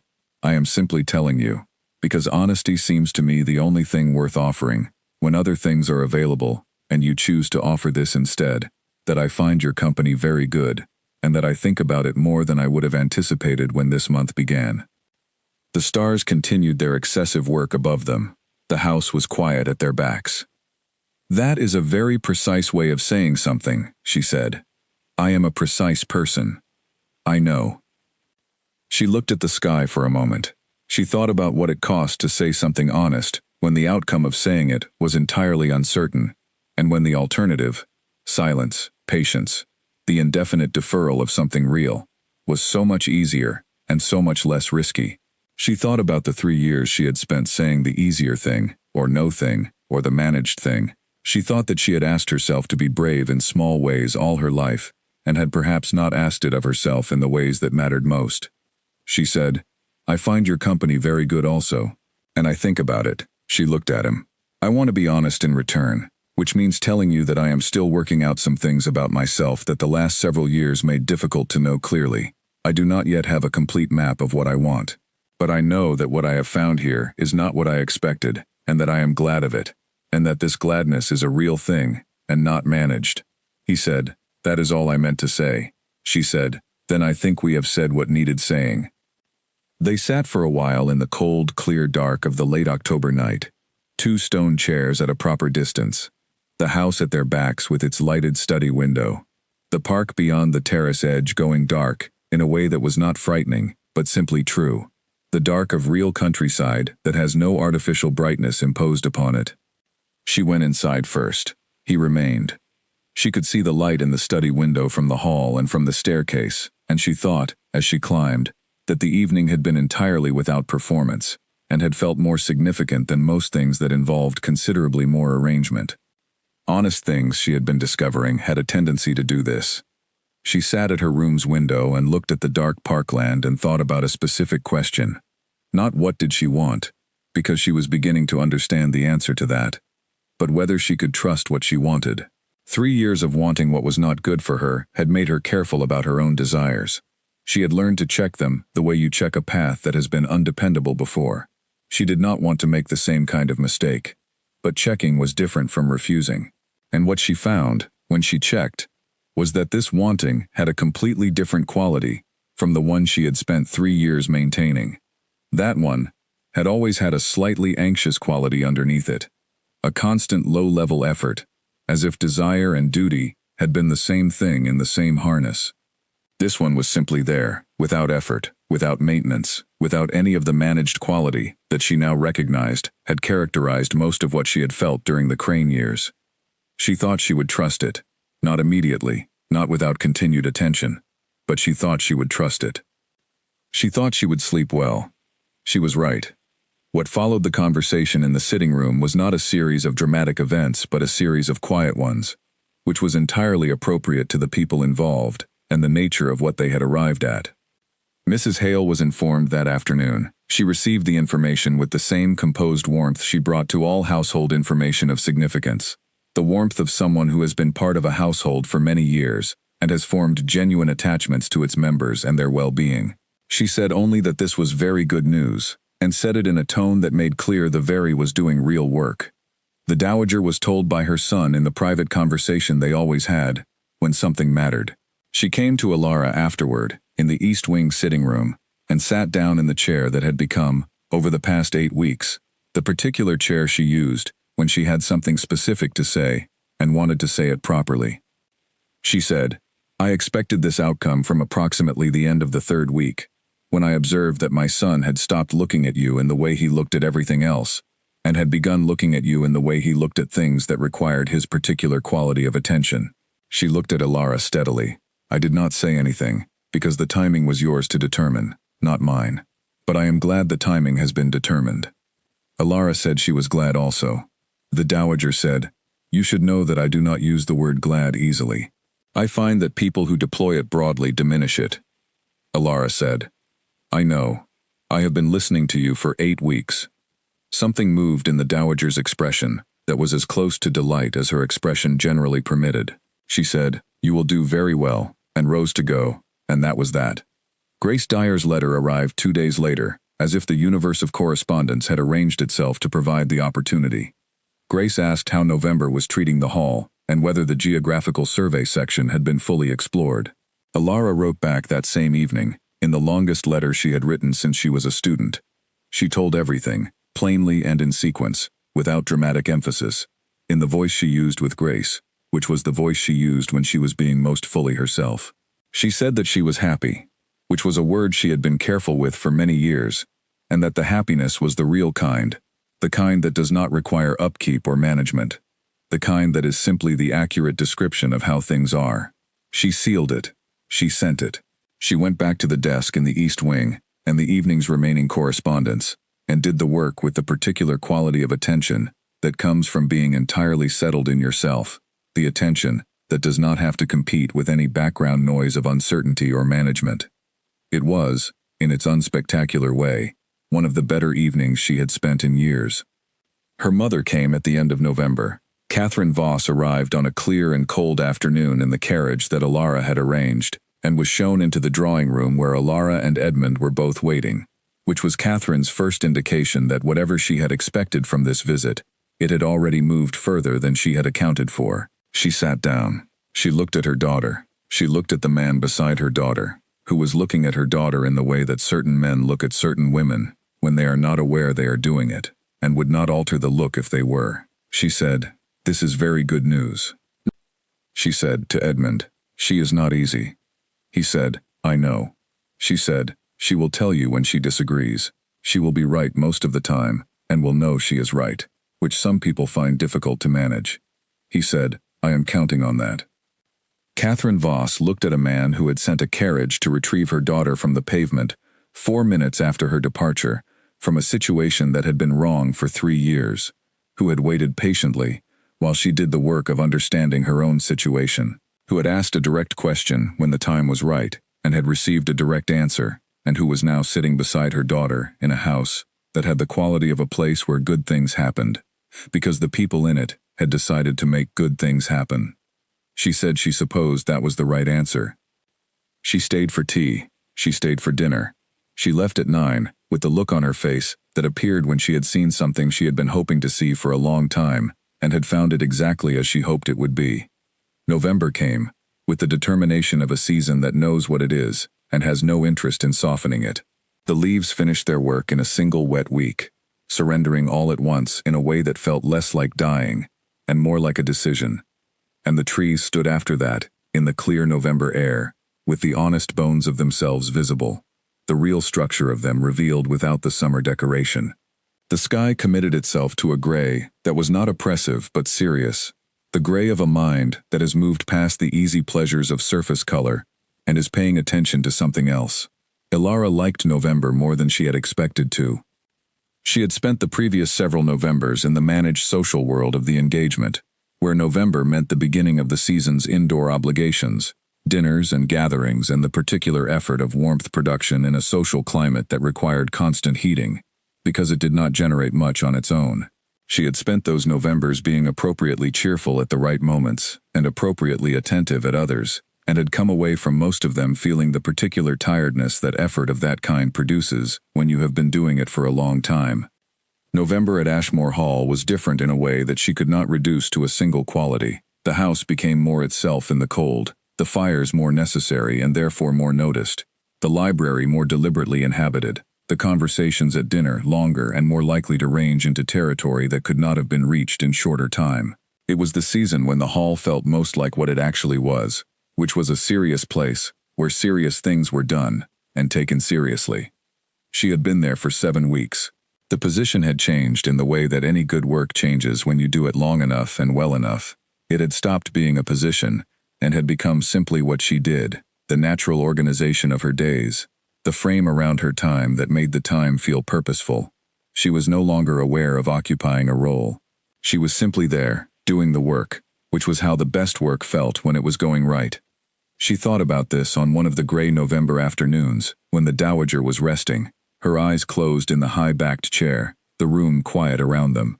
She sat with a book she was not reading, and let herself think about the past 7 weeks, in the particular unhurried way that good hours allow.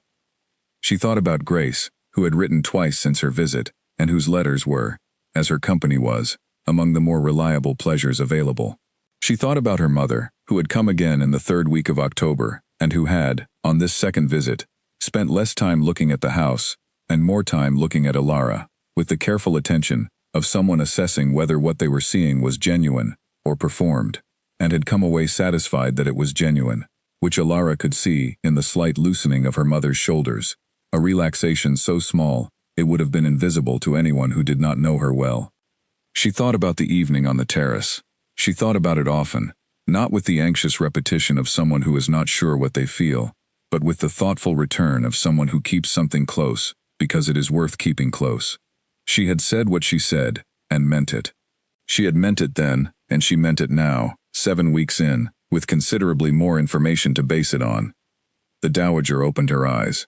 She looked at Alara with the dark, attentive look that always had the quality of catching up to a conversation that had been happening somewhere. "You have been thinking very loudly," she said. Alara said she was sorry. "Nonsense. I was thinking also." The dowager adjusted herself in the chair. "My son is going to London next week for several days." Alara said she knew. "He dislikes London," the dowager said. "He finds it effortful, in a way that the country is not. He goes when matters require it, and returns somewhat diminished, which corrects itself within a few days." She looked at the fire. "Before he goes, he has asked whether you would be willing to have dinner with us on Thursday evening." Alara said she would be very willing. "Good." The dowager reached for the tea that had been cooling for some time. "He is going partly to see his solicitor, about a property matter that has been requiring attention. He is going partly, I believe, to be somewhere else, while he thinks about some things that he has been thinking about here." She sipped the cold tea without comment on its temperature. "He will return with whatever London produces, and he will act on whatever he has decided, because he is not a man who delays once he has arrived at a genuine conclusion." Alara said carefully, "Do you know what he is thinking about?" "I have a very good idea," the dowager said. "I am his mother, and have been paying attention for almost 40 years. She set the tea down. "I am not telling you this to push you in any direction. I am telling you because you are someone who does better with accurate information, and because I have found, in my experience of watching both my son and you over these past several weeks, that you are two people who are, by different paths and different temperaments, looking for the same kind of thing, which is something real." The afternoon went on around this statement without requiring any more to be said. Thursday's dinner was the three of them in the smaller room, and it was the best evening Alara had spent in 7 weeks, which was saying something because the evenings at Ashmore Hall had been consistently good. They argued about land reform, she and the Duke argued, precisely and energetically, with the dowager watching them the way a person watches something they have been looking forward to, and neither of them won exactly, which was the sign of a good argument rather than a poor one. Afterward, they went to the library and read in companionable silence until the dowager declared herself tired and retired. After she left, the room was quiet. The fire had dropped to coals. The Duke looked at the space between them and said, without preface, that he wanted to say something before he went to London. She waited. He said he had been thinking about the terrace and about what she had said. He said he was not uncertain about his own feelings. He was uncertain only about timing, about whether she had been given enough space and enough time, and whether pressing forward now was the right thing to do, or simply the impatient thing. He said he was asking her because she knew herself better than he could, and because he thought the question of whether to wait was one only she could answer honestly. She looked at him across the library. She thought about caution, which had been her operating mode for 3 years, and about the distinction between caution that serves you and caution that simply delays what you have already decided. She said, I think I have been cautious for a long time. I think the caution was the right response to the circumstances I was in, but the circumstances are different now. I do not think waiting is what is needed. He looked at her steadily. Then I would like your permission to return from London with a direct question. She said, You have it. He went to London on Friday. She watched the carriage leave from the upstairs corridor window and felt, as she turned back to the day's work, not the anxiety of something suspended, but the calm of something decided and waiting only for the form in which it would be made official. She went to the desk in the East Wing and did the morning's correspondence with full attention, because the morning's correspondence deserved full attention, and because she was a person who did not abandon the present for the anticipated future. The 4 days of his absence were good days. She worked well. She read well. She had a long afternoon with the dowager about a period of agricultural history that they had different views on, and that produced a 2-hour conversation she would have been glad to have again. She slept well on all 4 nights. She thought about her father several times. She thought about the 2 men who had been friends in private, and the son who had carried the knowledge of a debt for 15 years, and had organized his life around the payment of it when the moment came. She thought about what it meant to be the daughter of a man who had done something right in the absence of any witness, and what it meant that this thing, done quietly and without announcement, had reached forward through time to change the shape of her life when the shape needed changing most. She thought it was the kind of thing that couldn't be planned for or predicted, and that this was not an argument against it, but rather the whole point of it. The weeks that followed were the best weeks of Alara's adult life, and she recognized this clearly and without embarrassment, and did not try to qualify the recognition or guard against it with the cautiousness that had sometimes led her to treat good things as problems waiting to happen. They were good weeks because of specific things. The work with the Dowager continued to develop and deepen. The library gave up more of itself each week. She had made significant progress on the geographical surveys and had moved into a section of botanical correspondence that had turned out to be unexpectedly riveting. A decades-long argument between two botanists, conducted entirely in formal letters, and concerning a classification dispute that had never been resolved, and probably never would be, which was somehow the most satisfying kind of argument to read. She slept well, she ate well, she walked in the parkland in all weathers and found that November weather, which she had spent years thinking of as something to endure, was actually something to be appreciated if you were dressed properly and were walking with a purpose. And Edmund. She thought of him now by his first name, which she had started doing in her own thinking some weeks ago and had not made any note of at the time, but which she was aware of now as one of the small markers of a larger change. He was, in the daily proximity of their lives at the hall, consistently himself. This was not a small thing. She had known many people who were one thing in some circumstances and another in others, who managed themselves differently depending on the audience, who had a social face and a private one and a professional one, and who deployed these different versions with varying degrees of awareness. Edmund Harwell had, as far as she could tell, one version. He was the same at breakfast as at dinner, the same with Mrs. Hale as with the solicitor from London, the same in the library at 9 in the evening as in the parkland at 6 in the morning. She found this not monotonous but deeply reassuring, the way a house with good foundations is reassuring, not exciting, not flashy, but solid, in a way that means you can stop worrying about the foundations and attend to the more interesting things that are built on top of them. She wrote to Grace regularly and received Grace's letters with genuine pleasure. Grace had a quality in her letters of being entirely present in the sentences, of writing as if the letter were a conversation and she were in the room, attending and responding in real time. Ilara had always valued this quality, and valued it more now that she was 12 miles from the town and its social life, a distance that felt, most days, like exactly the right distance. She thought about Fenwick occasionally, and about the people in it who had been part of her life for years, and about what her life would have continued to look like if October had gone differently, if she had not retrieved the pen, if the door had been closed. If she had heard nothing, and had arrived at the drawing room, and put the list on the table, and spoken with Aldrich about the flowers and the carriages, and gone home to her mother, and continued through the autumn, into the winter, and the wedding in the following spring. She thought about this without regret, but with a very clear sense of what it would have been. She thought about the specific quality of anxiety that had been present in her life for 3 years, that she had told herself was simply the natural accompaniment of being a responsible person in uncertain circumstances. She thought about the way she had woken each morning, with a low background calibration already running, managing the presentation of the day, before the day had properly begun. She thought about how long she had been maintaining the distinction between who she was and what the situation required of her, and how much of herself had been going into the maintenance. She did not think about this for very long, because it was not a useful direction of thought, and she had other things to attend to. But she thought about it enough to know clearly that the direction her life had taken was correct, and that this correctness was not the correctness of a path that had been the most obviously available, but the correctness of a path that was actually right, that was hers, that had been waiting for the specific constellation of events and decisions that had led her here. The carriage had been one of those events. The open door had been the one that mattered. She was grateful for both. The fortnight before December was clear and cold, the kind of cold that makes the stars look very close and the air very thin and the world very precise.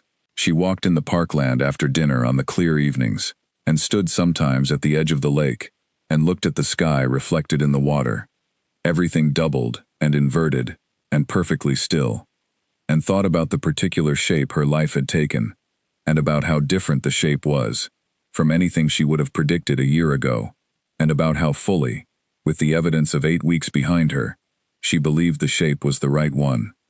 Edmund found her at the lake one such evening, both of them having gone for different reasons to the same place and arrived within minutes of each other, and they stood at the water's edge and looked at the stars, and then looked at each other, and the evening was very quiet and very good.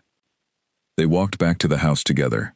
The lights were on in the east wing, and the study, and the kitchen, and the house looked, from the outside in the dark, like a place that was fully inhabited and fully itself. A place that contained something real. She thought, yes, this is the right shape. She went to bed. She slept well. In the morning she went to the east wing, and the dowager's letters, and the day's work, and the afternoon's reading, and the evening's dinner, and all of it was the ordinary fabric of a life that had finally, at the end of a long process of arrived. He came back from London on a Tuesday afternoon in November, and the grey light of the afternoon was doing what grey November light does when it is at its best, filling a room with an even, honest illumination that neither flatters nor diminishes, but simply reveals things as they actually are. Elara was in the east wing with the dowager when she heard the carriage in the drive. They were working through a piece of correspondence about the property matter that the dowager had been managing carefully for the better part of a year. They did not stop. They finished the paragraph in progress, and the dowager said that she thought they had done enough for one session, and Elara began organizing the papers on the desk. The dowager said, "He will want to see me first. He always does, when he returns from London. He finds it easier to report than to be questioned." Elara said, "I imagine he may want to rest." The dowager said, "He never rests first." She was right, which was not a surprise.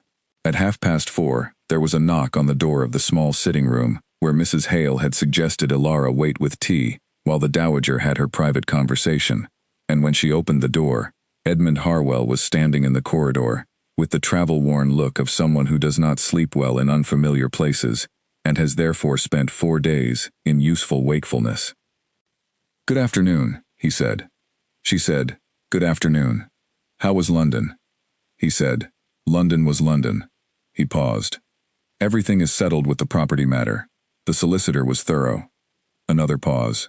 "May I come in?" She stepped aside. He came in. The room was small. 2 chairs, a fire that was doing its job, the tea that had been waiting. He sat. She sat. She poured tea without thinking about the gesture, and he accepted it without commenting on it. And both of these things felt like the natural behavior of 2 people who have been in the same space, often enough to have developed small shared habits. He said, "I told you I would return with a direct question." "You did. I spent 4 days in London, thinking about how to ask it with the right precision." He looked at her. "What I have come to is this. I would like to ask whether you would consider marrying me, not as repayment of a debt. That was repaid in full on the day you arrived here, and the work you did immediately proved its worth. Not as the most convenient arrangement available, though it would be a convenient one, but because over the 8 weeks since October, I have come to understand that you are someone I would be genuinely and specifically better with than without, and because I believe, and I say this without presumption, that something of this understanding is not entirely one-sided. I am asking because I want to, and because I believe it is the right question to ask, and because I think that honesty, when it matters, should be offered without apology." The room held the afternoon light, and the fire's small sounds and the particular silence that exists after something important has been said, and before something important has been said in return. Elara thought about a Tuesday morning in October. She thought about a hall and a door that was not fully closed, and the 30 seconds that had changed the shape of everything. She thought about the ring she had placed on the folded gloves, and the gate she had closed behind her, and the carriage that had been waiting, and about the 60 days between that morning and this afternoon. She thought about who she had been in September, that woman who had been making herself smaller for 3 years, and had been, she now understood, something close to disappearing by degrees. And she thought about who she was now, not transformed, not remade, but uncovered, the self that had always been there underneath the careful management of all the things that had been required of her.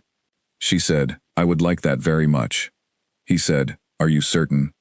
She said, "I have had 8 weeks to arrive at certainty. I think 8 weeks is the right amount of time for the right kind of thing." He looked at her, and for the first time since she had known him, and she had been paying close attention since she had known him, his face was entirely without its habitual reserve. Not different, not transformed.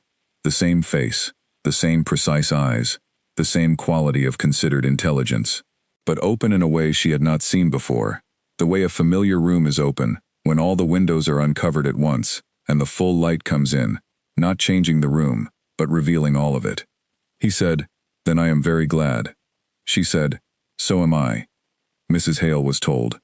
The dowager was told by her son, in the private conversation that was brief, because what needed to be said was brief, and she received the news with the expression of a woman to whom this particular news was not a surprise, and who had been waiting for it, with the patience of someone who knew what they were waiting for, and was not worried about the outcome. She said to Alara, alone in the East Wing sitting room that evening, that she thought this would be a very good arrangement. She said it in the precise tone she used when she meant something fully and without reservation, which was different from all her other tones, in a way that Alara had by now learned to recognize. Grace Dyer's letter arrived 2 days later, asking how November had been treating the hall. Alara wrote back the same evening. The letter was the longest she had written in years. She told the truth of everything plainly and without ceremony, in the voice she kept for the people she most trusted, and said at the end that she was happy.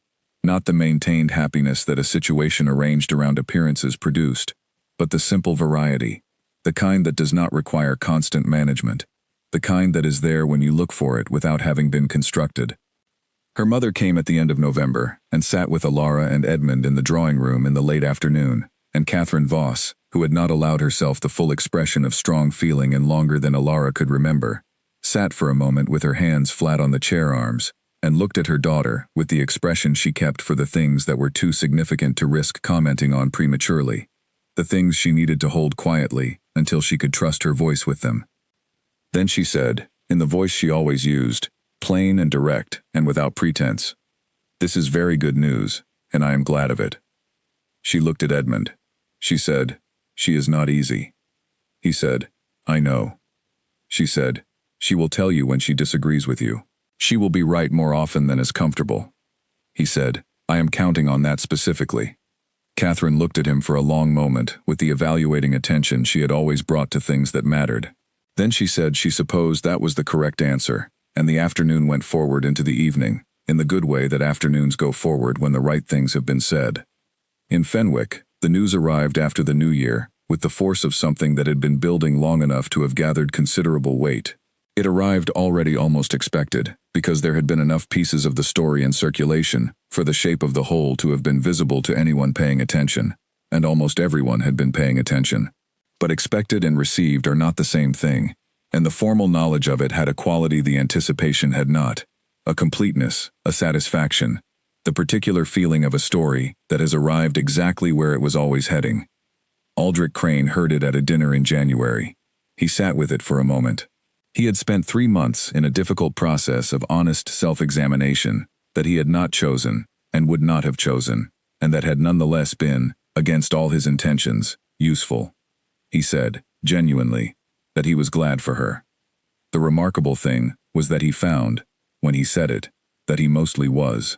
Not entirely, not without the residue of complicated feeling that 3 years and a significant miscalculation will leave, but mostly, in the way that honest men who have behaved badly eventually manage to be honest about the badness and to wish better for the person they have wronged.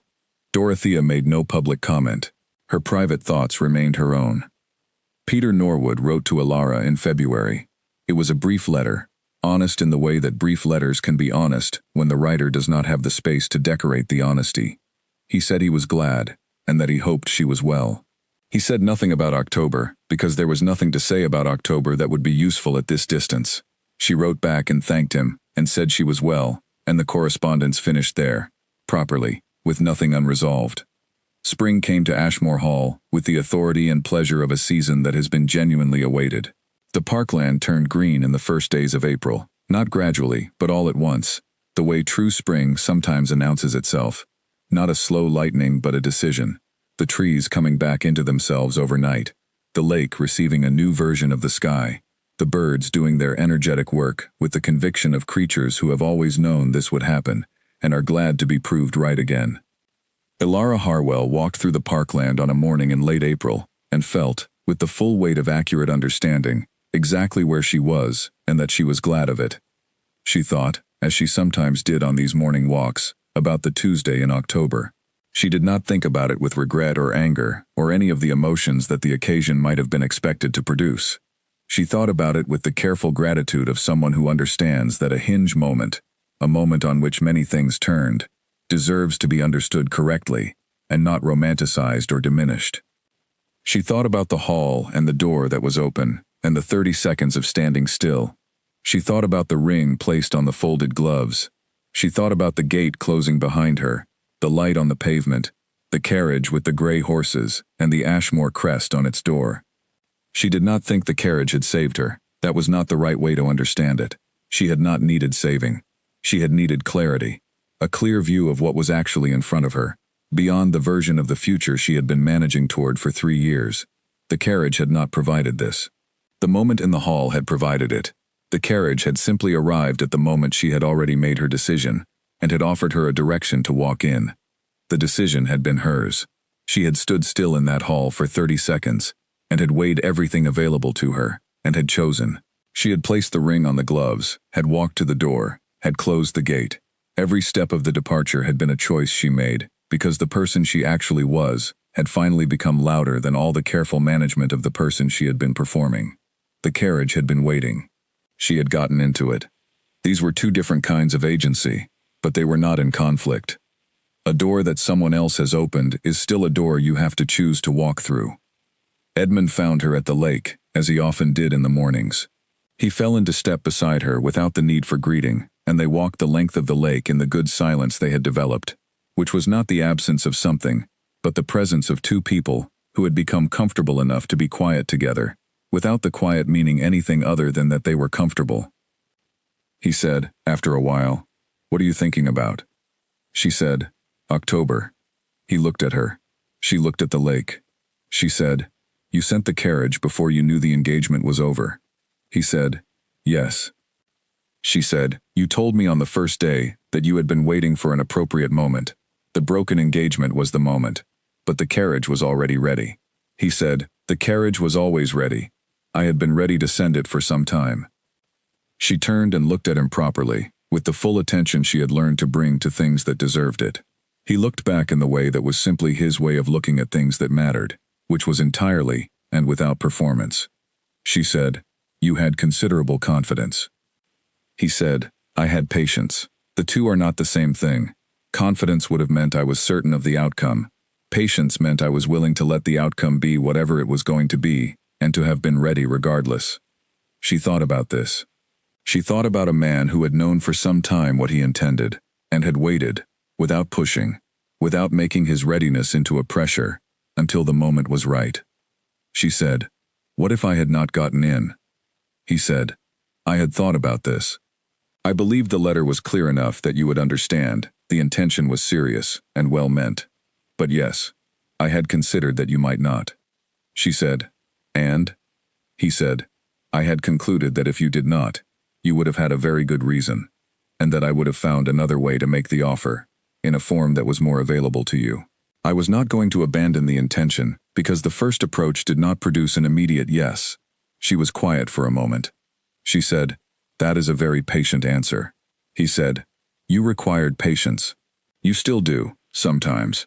Not because you are difficult, but because you are careful, and because the things you have been careful about have sometimes made you careful about the wrong things, and because the distinction between those takes time to arrive at clearly." She looked at the lake, which was very still and very clear, and held the morning sky in it with complete accuracy. She said, "Was I worth the patience?" He said, "Considerably and without question." They walked on along the water in the April morning, and the light was the particular light of a day that intends to be good and is fulfilling this intention, and the trees were at their best new green, and the sky was the confident blue of a sky that has decided on itself, and the path under their feet was solid and real and went in a direction they both knew.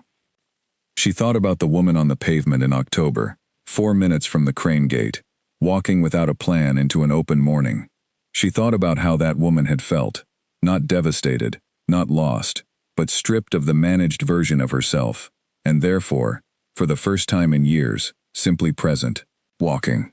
Present to the clean air and the blue post office door, and the unremarkable fact of being alive on a Tuesday morning, with everything changed and nothing yet assembled.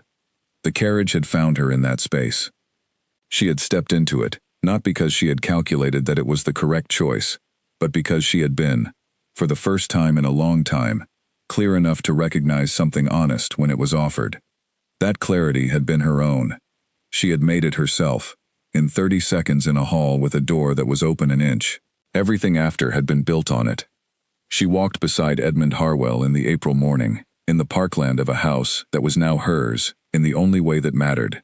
Not by deed or arrangement, but by the recognition that this was where she was supposed to be, the fit of a thing that has found the space it was made for. The morning was very good. The lake held the sky. The day was ahead of them, and they walked into it.